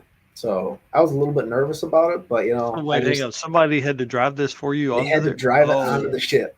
It was pretty funny. The first Did you at least ride with them? Yeah, I rode with them. I filmed everything too. It was pretty good. Nice. No, but the first guy, he only stalled it once. I was pretty impressed with his performance. Dude, especially with like a triple disc setup. Yeah. Like what's the leg pressure on that thing? It's a hammer. Yeah. And it's connected. Yeah. Yep. It's no more slippage there. Yeah. Wow. Okay. Yeah. So you're coming across on the ferry. How long of a ride is that? It's about a 4 hour trip on the boat. Oh, sweet. So yeah, and it was kind of nice because it gave you a break too from the trip. You just sit on a boat, and I think we had some popcorn and went and watched some water and stuff, and took a nap on the deck. And honestly, it was very, very nice experience. If anybody gets a chance to do that, it is worth it. Very worth it. And I would think the 4-hour ferry ride is definitely cooler than adding. What would it have added time wise to the drive if you had driven to Chicago? It was about the same, actually. No way, yeah. Man. God, it just would have sucked so much. Exactly. And driving that car with the trailer behind it too. That trailer is shaped like a brick, so so it moves around some, and it's got a triple disc. If everybody is wondering, yes, that's a triple disc clutch on a street car pulling a trailer. It's like locked up. Yeah, okay. We're good. No, to that point, one of the guys unloading it, I think it was maybe on a trip back, he unloaded it and he got a little bit excited and revved her up to like 3,000 and just kind of dropped the clutch. Oh. He just did like a burnout, like 20 feet out of the Badger. Just that's awesome. It was pretty epic. Yeah. So you guys come across the boat, man. Like that part of Michigan, I'm really impressed with. It was really pretty, and I can only imagine what that part looked like as you come off the boat and across there. Yep. Obviously, we started at Ubley. I would say, I'm guessing here, probably your first time over that way. Yeah. So I've never been to Michigan. Never been on a drag and drive at all. This is his first time trying this out. We figured it was being that it's kind of a weekend deal, a 3-day thing. It'd be a good thing to kind of get our feet wet, and it's a good event to start on for sure. And I think we're hoping to go back as well. So yeah, I would definitely love to have you guys back. I think it's to me, it's the best way to set up for eliminations, right? Mm-hmm. Yeah, 2 days, 2 different tracks to work on your average, and then you come in and that sets the ladder for the elimination. I thought it was pretty cool. Yeah, I thought that was pretty neat. And so we got to Ubley. I think it was, what was that? Thursday night? Yeah, it was Thursday night. And I built this trailer so we can sleep in the trailer. It's got 2 hammocks hanging, and all the sides open up. And there's a screen on the front. So what we do is we close the 3 sides and then just leave the front one open with the screen at night. And then I had a clutch fan, to cool off my clutch. I was like, wait, what? I thought you were like the clutch fan that goes on the front of a motor. You know? Why does that matter? Anyway. Yeah. No, but a fan to cool off the car. And we just stuck that kind of in the screen and blew air. And it actually happened to rain that night and completely fried that clutch fan. Oh. So we didn't have that the rest of the week either. Yep. Nice. But at least there was some airflow in there. Yeah. Yeah. It wasn't bad. The hammocks, I'm 6'3", so the hammocks are only 6 foot. So I was, That was not good. It was kind of a game of Tetris fitting in there. But yeah. And how long was the trailer? The trailer is also 6 feet. Oh yeah. So that's the other problem. Yeah. So you have a 6 foot piece of cloth hanging here, and you in it that's 6'3". Yep. Yeah. It didn't work out super great, but Caitlin's like, it was great. It was awesome. I loved it. Yeah. It was pretty good. Yeah. But Yeah. he was like, oh, I found a new way to put my feet. I think it's a little better. And then he's like, nope, it's not better. Not better. No, I can't put these in that fan outside. Yeah. Open that back door up. I'm going to hang them out. Yeah. Yeah. The hammock's a pretty good idea. I'll have to say I have not seen that on drag and drive stuff. I really like that. We figured it was the cheapest option, and because I built that trailer for around $600. Oh, wow. So, and I priced out hotels, and it was going to be, for us, being that we were going to stay an extra 2 days, it would be around $1,000 for a hotel. So, yeah, trailer and hammocks it is. So, yeah, I mean, 100%. And I say this all the time: camping will allow people to do more events. Yeah, exactly. Because you're not dropping $1,000 in a weekend to stay somewhere. Yep, exactly. Yeah, very creative thought process there. I like that. And so you built the whole thing for $600. That's one pretty impressive there. But then to think, instead of just laying like a mattress on the floor, which probably would have been easier, to be honest with you, you're gonna hang these up. But in theory, they would have been way more comfortable than a mattress on the floor. Yeah. There will be renditions. Some changes for next time. So that's awesome. Yeah. The theory was we can still leave most of our stuff in the trailer underneath us if we want to. And the hammocks are always hung there. So when we get to the track, we just throw everything outside like a yard sale and jump in the hammock and we're good to go. Yeah. So I wonder if you could run because you're so tall, you get one that's 7 or 8 feet long. You just run a rod that slides out the back, and it just carries the end of it out. Get you a little. But you said you did close all 3 sides. I do close all 3 sides. Yeah. Yeah. You just got to lay me diagonally in the trailer. Yeah. Get a couple extra inches. Yeah, I don't think she wants that. Then you're in her space. Yeah, I'll get elbowed really fast. Yeah, but interesting idea, man. I really like that. That's a good idea. And to build a trailer for $600, pretty inexpensive. Shows some will there to do some wheeling and dealing. Mm-hmm. So you guys camped all week. Pretty awesome. You said you stayed 2 extra days. What did you guys just stay to hang out? Stay to race somewhere? What was going on? It was just our travel days, really, because from there to Ubley was what, 6 hours, 8 hours. Well, it was about 2 hours to the ferry, and then we took 4 hours on the ferry, and then it was about 3.5 to the racetrack. Yeah, we had at least 8 hours in travel, so we needed a day of travel before and after the event. Especially with the ferry in there, because the ferry only comes over at certain times. So, if you show up too early, you're there for hours waiting, or if you miss it, exactly. It'll be back I guess tomorrow. we're driving to Chicago now. Yeah. Yeah. No, so we decided to take a day before and after for travel, and it was kind of cool though. It gave us an extra time to, enjoy the car and the scenery and stuff, and it was a good time. We had a little generator, and we were cooking some cheesy weenies on a hot plate with hash browns and stuff all week, and it was good. It was good. Making some of your neighbors jealous, I'm sure. Yeah. Yeah. There's some dudes like, what you got going on over there? Yeah, I'm sure if anybody knew, they'd have been coming over. Yeah. Well, tell me about this transmission repair on Sunday, because you guys had it was crazy. I want people to understand at home and the folks that are watching this, like, we pull in Sunday morning and you're putting the transmission fluid in huge Ziploc bags, like gallon Ziploc bags. And he's being so cautious. He's like setting it there so it doesn't fall, leaning up against, I can't, there's a box or a fuel jug or something there. And, you're like draining all this fluid out. What were you guys working on? So I think it was Sunday. It was Saturday, right? So Yeah, it'd have been Saturday. Started on Saturday. So we just had been to Mountain Machine as our checkpoint, and just after that, just as we were getting into like the Detroit area, like just into it, the clutch pedal went away. There was no clutch at all, like none. And so we pulled into an apartment complex and kind of contemplated our options, and we were like, well, it's faceplated, so it's really easy to just smack gears and drive without a clutch.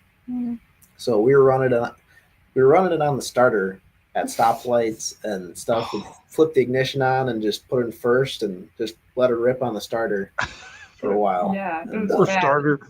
Yeah, which we got really lucky about another thing too. Earlier that day, we had made another repair at Melling. The main power wire had completely fried itself, and the car wouldn't start anymore when we got to Melling. It had been starting hard a couple of days before that. So Melling actually, it was really cool. We basically got a private tour of Melling because they helped us fix it and stuff. So Because you're like, please, I need help. it was awesome. It was super cool. That was cool. But no, so if we didn't fix that wire first, we'd have been completely screwed. But Oh yeah. so yeah, we limped it. We were like, well, we got to limp it to GM Performance and get our picture taken there or whatever, and then back to Ubley. So I think it's about a 3-hour drive from where it first kind of broke. We weren't really sure what was wrong with it. We figured it was either a master cylinder or a slave cylinder. I had a spare slave cylinder for some reason. So you're like, that's what we're doing. I packed like 3 parts, and one of them was a slave cylinder. So 8 hours from home. We yeah, have 3 parts for repair. yeah. Yeah. But we were throwing darts at a wall. It was hoping it sticks. So no, we limped her back to Ubley. We got there probably around 10 o'clock that night. Yeah. Something like that. 10 o'clock, and super pretty drive. It was awesome. Sunset was really cool. Yeah, it was the best sunset we've seen all week. And we were just hoping, we were like, all right, well, on the drive home, the clutch pedal has slowly started to come back up a little bit. So we're like, okay, maybe it's rejuvenating on itself. I love problems that fix themselves. Yeah, totally. So we got to the track, and we're like, all right, well, let's leave it overnight. It'll cool off. Maybe we just completely bake the fluid, and maybe we'll get away with it.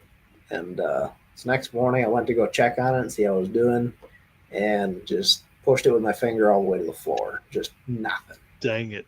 So we're like, all right, well, we're still going to finish because we'll just run it on the starter, and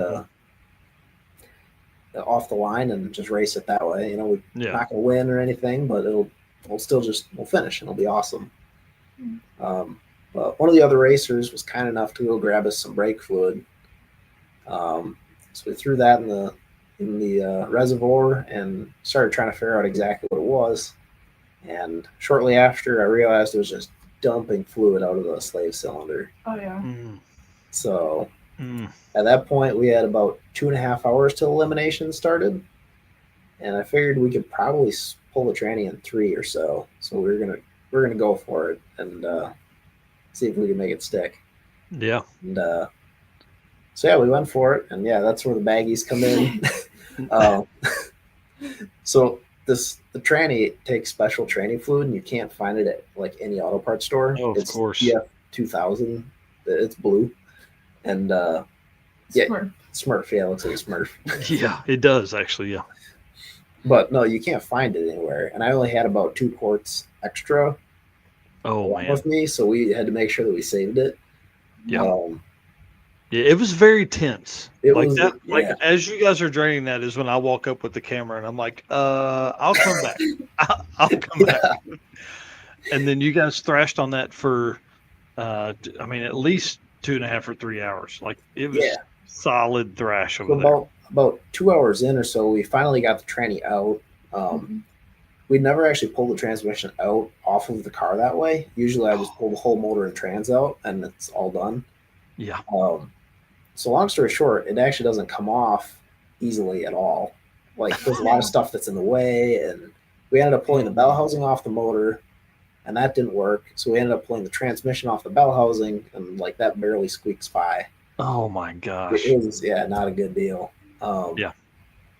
But yeah, we did that. We got our slave cylinder changed out and stuff for the old one I had, and along the way, some of the racers were super kind and helpful and brought us a tent and everything. That's a lifesaver on that day. It was hot. It was. Yeah. But about 2 hours in, we finally had it out, and John Paul came in and talked to us, and he's like, "Hey, just we're gonna be calling you guys here in like 20 minutes or so. So, how close are you guys?" We're like, probably not gonna make the round call. So, it's unfortunate, but is what it is. But we still got to drive the thing home, so we got to fix it either way. Yeah. We're still hustling away on it, and we hear through the grapevine that somebody blew a tranny line or something and oiled down the entire track And return lane or something. So we were like, "Oh, that'll take a while to clean up." So we got to go. Yeah. So that bought us about, I think it was around a 3-hour like cleanup or something like that. It was a while. It was at least 2.5. Yeah. So we, long story short, we got everything back together. We got all the fluids in it and stuff. We got the clutch bled. It was kind of not perfect, but it was going to work. We had the buy runs. We just had to break the beams. Oh yeah. So we ended up making the round call by about 30 seconds. Hang on. You had the buy run because you were the number one qualifier. Well, I thought we were number 2. Oh, I thought y'all were number one qualifier. I thought that's why you got the buy. I don't know. I think we ended up being second to the Mustang. He was kicking our butt all week. He was like 3/10 faster or something. Oh, I thought you guys. That's why I thought you guys had the buy. Yeah. Anyway, sorry. Yeah. Cool. But, no, it was still cool to run second all week, and but so we got up there about 30 seconds before, and we are both wiped out. I made my pass. It was not a beautiful pass. It blew. Hang on, sir. You just skated right by that, y'all. I want you to understand. Everybody, listen to this. I'm literally in the tower calling these. We get the track back together. The car that blew the transmission line was the third car down the track, right down the right lane. So we had Unlimited had ran. That was like True Street or something like that. I can't remember the class name. And then it was one more class, and then Stick Shift. We're halfway through the class in front of Stick Shift, and he pulls up. Like, this is a big deal. You're trying to blow over it. I mean, dude, like, you literally slide in middle of the line to end up in your spot. It's pretty awesome. No, I could tell you everybody in the pits was cheering for us too. They were they were all like running around, and they're like, "What do you need? Do you need a ratchet? Do you need a 12-point socket?" And then they were like wrenching on stuff, and they're like, "Man, this bolt sucks." And he's like, "How many more do we got?" And you could just hear them like talking to each other and yelling at the car. It was so funny. It was really cool just like to see the drag and drive and like car enthusiast spirit kind of like in real life. Like, you hear about it, but like it's a real thing, It was really cool to see. Yeah, it was pretty awesome, especially like to look over and see you guys still just over there thrashing. And as soon as the lane went down, I think like half the people were like, "Man, they may make it." Hey, this could work out. Let's give some more time. Yep. Yeah. So, anyways, back to your story. You pull in the lanes in the middle of everybody, the nick of time, like 30 seconds longer, and you'd have had to give up your spot. Yep. And yeah, I make the pass. It's blows the tires off because the clutch is all jacked up now because it's not sitting right. And the way I built my own clutch tamer for the car that we're still working out the bugs on. So that wasn't adjusted right or anything. It was way wrong. But it made the pass, and I just, you know, I was super cranked up. I was sitting there hooting and hollering at the end of the track. It was great. That is too cool. Yeah, and then went back to the pits and started to make adjustments on it. I stacked a bunch of boost out the back a little bit, just a little, because I knew we couldn't 60 foot that day. We weren't going to be able to catch that 60 foot. Made some adjustments. Drank a ton of water. We were both, Dehydrated. It was not good. Yeah. So, Because that's the other thing too. Like when you're thrashing like that, dude, you don't feel like you have the 45 seconds to chug Yeah. water. No. it's not on your mind at all either. You're just like, got to get the car done. So, yeah, that hit us after first round there. And, Yeah. I bet. yeah. But no, we went. Go ahead. I was saying, so you went through first round, and then did you have you drew somebody second round, or Yep. like who'd you race second round? We had to race. I believe it was a dart. Yeah, it was a Dodge. It was a like light blue Dodge Dart. Yep. Yeah, with the Gen 3 Hemi in it, I think. Yeah. Yeah, I super think- cool car. Yeah, it was. Yeah. I believe he had been slower than us all week. Mhm. By a little bit, so I wasn't crazy worried. But we talked to him before the pass. Yeah. And he was a pretty awesome dude. He was cool. Yeah, we ended up racing him. He got out on me in the 60 foot by a lot. He was probably 2 cars out, and then I just chased him down. I think I had like 20 pounds out the back or something. So it was chooching. Train, it's coming. Yeah. And I think I put a car or so on him by the time we hit the stripe. But That's awesome. it was a good race, and it was a lot of fun. Mhm. I've actually never heads up raced before. Oh either. wow. So it's it was very fun. Having to leave together, having to Yep. get passing by the end that's pretty important. Yeah, it's awesome. Mhm. So by third round, made some more changes of stuff, put more on the scramble because we knew that we were in the finals, and we knew the Mustang was way faster than us, and we're like, well, maybe he'll make a mistake and we'll actually have a shot at this. So I put a bunch on the scramble just in case, and we ended up going up there. And in the second round, I'd heard him fire his car up, and something sounded really chunky, like just like his fuel pump or something didn't sound right. So that was just floating around in the back of my mind. And we go up for the finals, and I pull into the water box, and I'm sitting there waiting to do my burnout, and I'm like, what's going on? He's not pulling into the box. Like, he's got his front tires in, but he just stopped there, and I'm sitting there watching him. After a little while, I don't know if he got out or whatever he did. Yeah. Yep. And the starter guy on the line kind of waved me through to do my burnout and go. I was like, holy crap, I think he broke. Like, that, not the way I want to win, but Right. it kind of sucks. I would rather had a race and honestly almost take second place, but Yeah. that would have been cooler. But I mean, I'll still take it, I guess. But Right.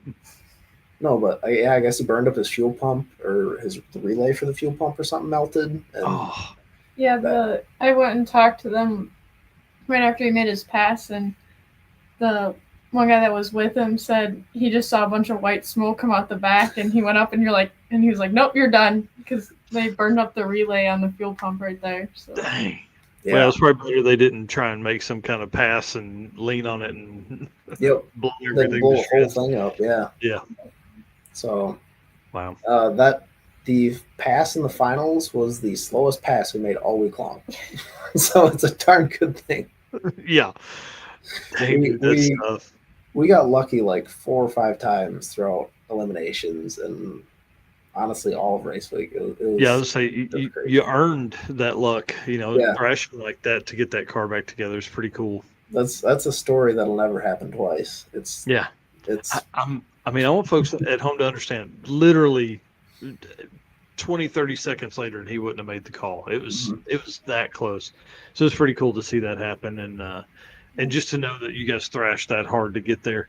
Well, tell us about the drive home. How was that? Like, you got the car kind of fixed. It's coming back around. All the cool stuff from there. Yeah, so we got up at, I don't know, probably around 2 o'clock in the morning, I think, because we had a ferry. Yeah, a ferry to catch at like 9 or something. So we wanted to make sure that we were there early. And yeah, I don't know. There may or may not have been some sort of larger cat out in the woods or something. We heard something back there, and we are like, nope, we are out of here. So we bailed immediately. Yeah, at that point, were you guys the only ones at the track? Yeah, it was like just us. So, oh, no way. Yeah, no, we gone. Packed up as soon as we could and got out of there. So you're like stepping outside with a big light. What? Yep. No, that's exactly what was happening. Sasquatch out there about to come get you. Yeah, I thought the only Sasquatch out there was me, but apparently not. So that's awesome. Yeah. No, we got on the road, and honestly, the trip back to the ferry went really smooth. It was, yeah. Yeah, we got to the ferry, I think around 7 o'clock, 6 o'clock. Yeah, about 6 o'clock. And we just kind of waited out there. We had we had a bunch of like cheese sticks or something and like meat and stuff in our coolers. So we ate those and kind of just watched the boat come in, and it was really cool. And we, about 9 o'clock, they loaded up the car and stuff. That guy loading it, he did it perfectly. Like, wow, he knew what he was doing with a triple disc. So that's impressive. I was very impressed with the guy that loaded it the last time. Like, do you get in there and you kind of go, like, you just look at him like, hey man, it's a triple disc, and he's like, oh cool. Yeah, pretty much. That's pretty much. He was like, okay. Yeah, he did not seem phased at all. So wow. But yeah, no, he loaded up good, and we ended up, making the trip back just fine, and it was really, really cool. The water out there is super blue. It is. It's interesting. It's the coolest thing. And we got back to Manitowoc, and they let me unload it this time because they had a guy over there like trying to figure out how to start it, and I hear one of the guys go, I don't know how to start this thing, and then just get out of it all like pissed off. And I was like, I can do it. Yeah, I can drive it off here. Like, yeah, that's cool. So drove it off, and then the rest of the drive home, it went really well. It was just really hot. It was so hot. It was really hot in the car. Sorry, I meant to put this photo up. This is you guys accepting your awards there. Yeah. They were super cool looking awards. Like, they even had the metal flake in them. They're really cool. Yeah, we were very impressed with them. But dang, yeah, I can't get it close enough there. I can't zoom in any more than that. But yeah. Mm-hmm. Yeah, he does a great job, man. I really like the Heads Up Hustle trophies. Mm-hmm. Yeah, he does good there, especially for stick shift, because they're all a stick shift style, Yep. No, we were pretty fired up about that. Yep. And then what was the other award you guys got? Yeah, we also got an award for furthest travel as well. So total trip was 1,100 and some miles. Man, that's crazy. It's true test of a feller's craftsmanship. So yeah, and especially, I mean, I'm sure it's not that uncomfortable with the air conditioning and the leather seats, Exactly. Yeah, totally. Man, you guys are nuts. I have ventilation and heat in the car. Even there's just some big holes in the firewall like this that blow hot air. Yes. Love those in the winter or cold. Yeah, it's actually kind of nice. Not so much when it's 107 outside. Yep. No. 157 under the hood. Yep. So no, but that's cool. Yeah, I'll drive the car all year round too. So wow. Mm-hmm. Well, and you stick shift guys are crazy. You know what I mean? Like you're built different, man. It's pretty neat. Well, tell us, like, do you have another drag and drive on your mind? Do you got one more you're planning on?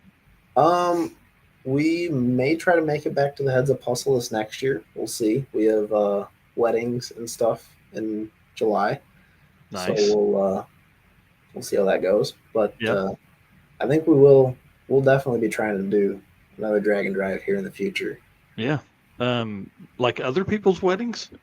It may or may not be ours. Oh, so. yeah. That's what we were going to talk about next. So congratulations. That's pretty Thank exciting. you. Thank you. Yep. I was jumping on trying to dig through and get some more photos for the thing today, and I saw that post, and I was like, man, that's awesome. So Yeah. Congratulations to you guys. That's pretty cool. Yeah. No, I was planning that before the drag and drive, but after the drag, like, she was down there with me, elbows deep in grease and grime, and it's just you don't find another one like that. So. No, that's for sure. My wife is amazing, and we've been together a really long time, but she is not going on a drag and drive with me. Like, don't want to touch it. I don't like being hot. Don't ask me. But that's part of being together for a long time. You know what comes and what goes. So that's pretty cool. So congratulations. Thank you. Thanks. Thank you. Yeah. So the gift you guys can give them, if you're not already doing it, is to go follow Nightmare Garage and be kept up on the wedding there, and then we can all give some race car stuff as we get closer. That would be awesome. Yeah. Well, sweet. Well, what else? What haven't we covered? What's going on? What race can people see you guys at? We don't have too many races left this season. We may end up at Rock Falls. We might end up at Great Lakes Dragway, and we'll be at Kakana some more yet. Say that one more time. What? Kakana. Oh, okay. Yeah, Wisconsin International Raceway. There we go. Oh, gotcha. Okay. We might be there. I'm kind of still helping my buddy build his 67 Chevelle, which is that cage that you showed earlier. We built that cage last winter. That was also a cool experience. It was the first time. It was a 750 cage. First time we ever tried building anything like that, and it turned out really, really nice. So yeah, let me flip back to that photo real quick. We'll bring it up, and then we'll let you guys go. Hold on, just say we're almost there. I promise. Yeah, that's pretty awesome. So cut the floor out of the car. I take it. Yeah, it looks like whole body. Yeah, I'll say I didn't see this, and I didn't put the picture of the car in there. I'm sorry, because I was thinking this was for the new car. Yeah. Yeah, new frame rails and everything in the back. Man, that's a huge build. Yeah, no, it was a great learning experience, and it's something cool that we can say that we did and we know how to do now. So yeah, I'm all for learning new things and learning the hard way, unfortunately. But so for Nightmare Garage, is that like are you moving towards that? Do you want to do some of that fab work for some folks? Do you want to do this for fun? So the Nightmare Garage, like the channel itself, is more just for entertainment for other people. I probably will add some of that content in there, just sprinkled in, but it's not going to be the base of it. But we probably will end up doing some work for other people just for, financial reasons. Yeah, we can do good work and make something of a profit on it and fund our racing addictions. So. Yeah, that's what funded my first year of Drag Drive Repeat was. Oh, really? Turning some wrenches, building some cars for folks, and awesome, all that kind of fun stuff. So yeah, I mean, and plus it gives you a reason to go work in the shop. So yeah, exactly. We're always looking for. Yeah, no, I want to build my own stuff now. I got big projects this winter, so Nightmare's got to come back. That black car with the tree-shaped dent in it, that one's coming back, and if it is the blower route, it will be costly, especially without any sponsors. But are you listening, sponsors? He would gladly, if he can do burnout competitions like he can do drag racing, you're in. This is he's the way to go.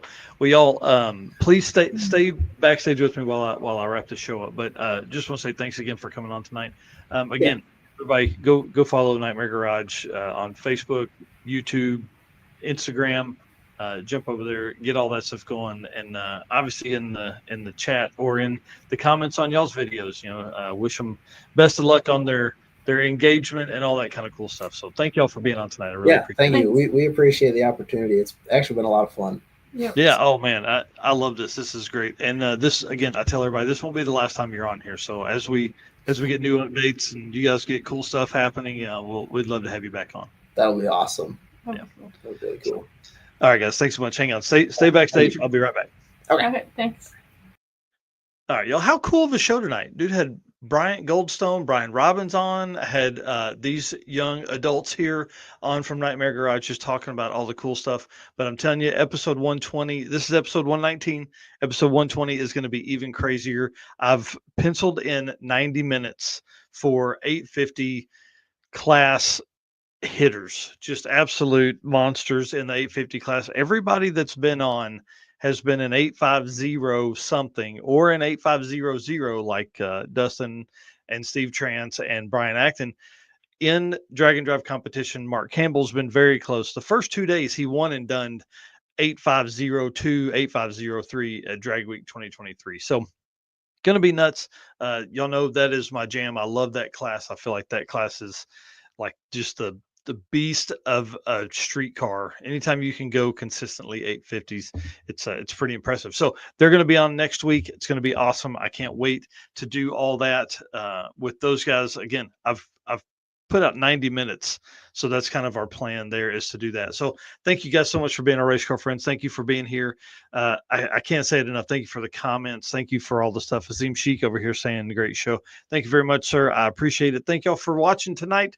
All that kind of cool stuff. And we appreciate you guys. And one last time, thank you to our sponsors. We really can't do this without them. So if you're shopping, please hit these guys up. Summit Racing, Deech Works, Molly Motorsports, Driven Racing Oil, Howard's Cams, J-Wire Solutions, AFCO Racing, Performer Built Transmissions, Car Change 3D, Power Tube TV, WAF Racing, Sweet Patina, and Racing Junk Classified. Screenshot this right here and just go shop those guys, see what you can get over there. Y'all appreciate it. See you soon.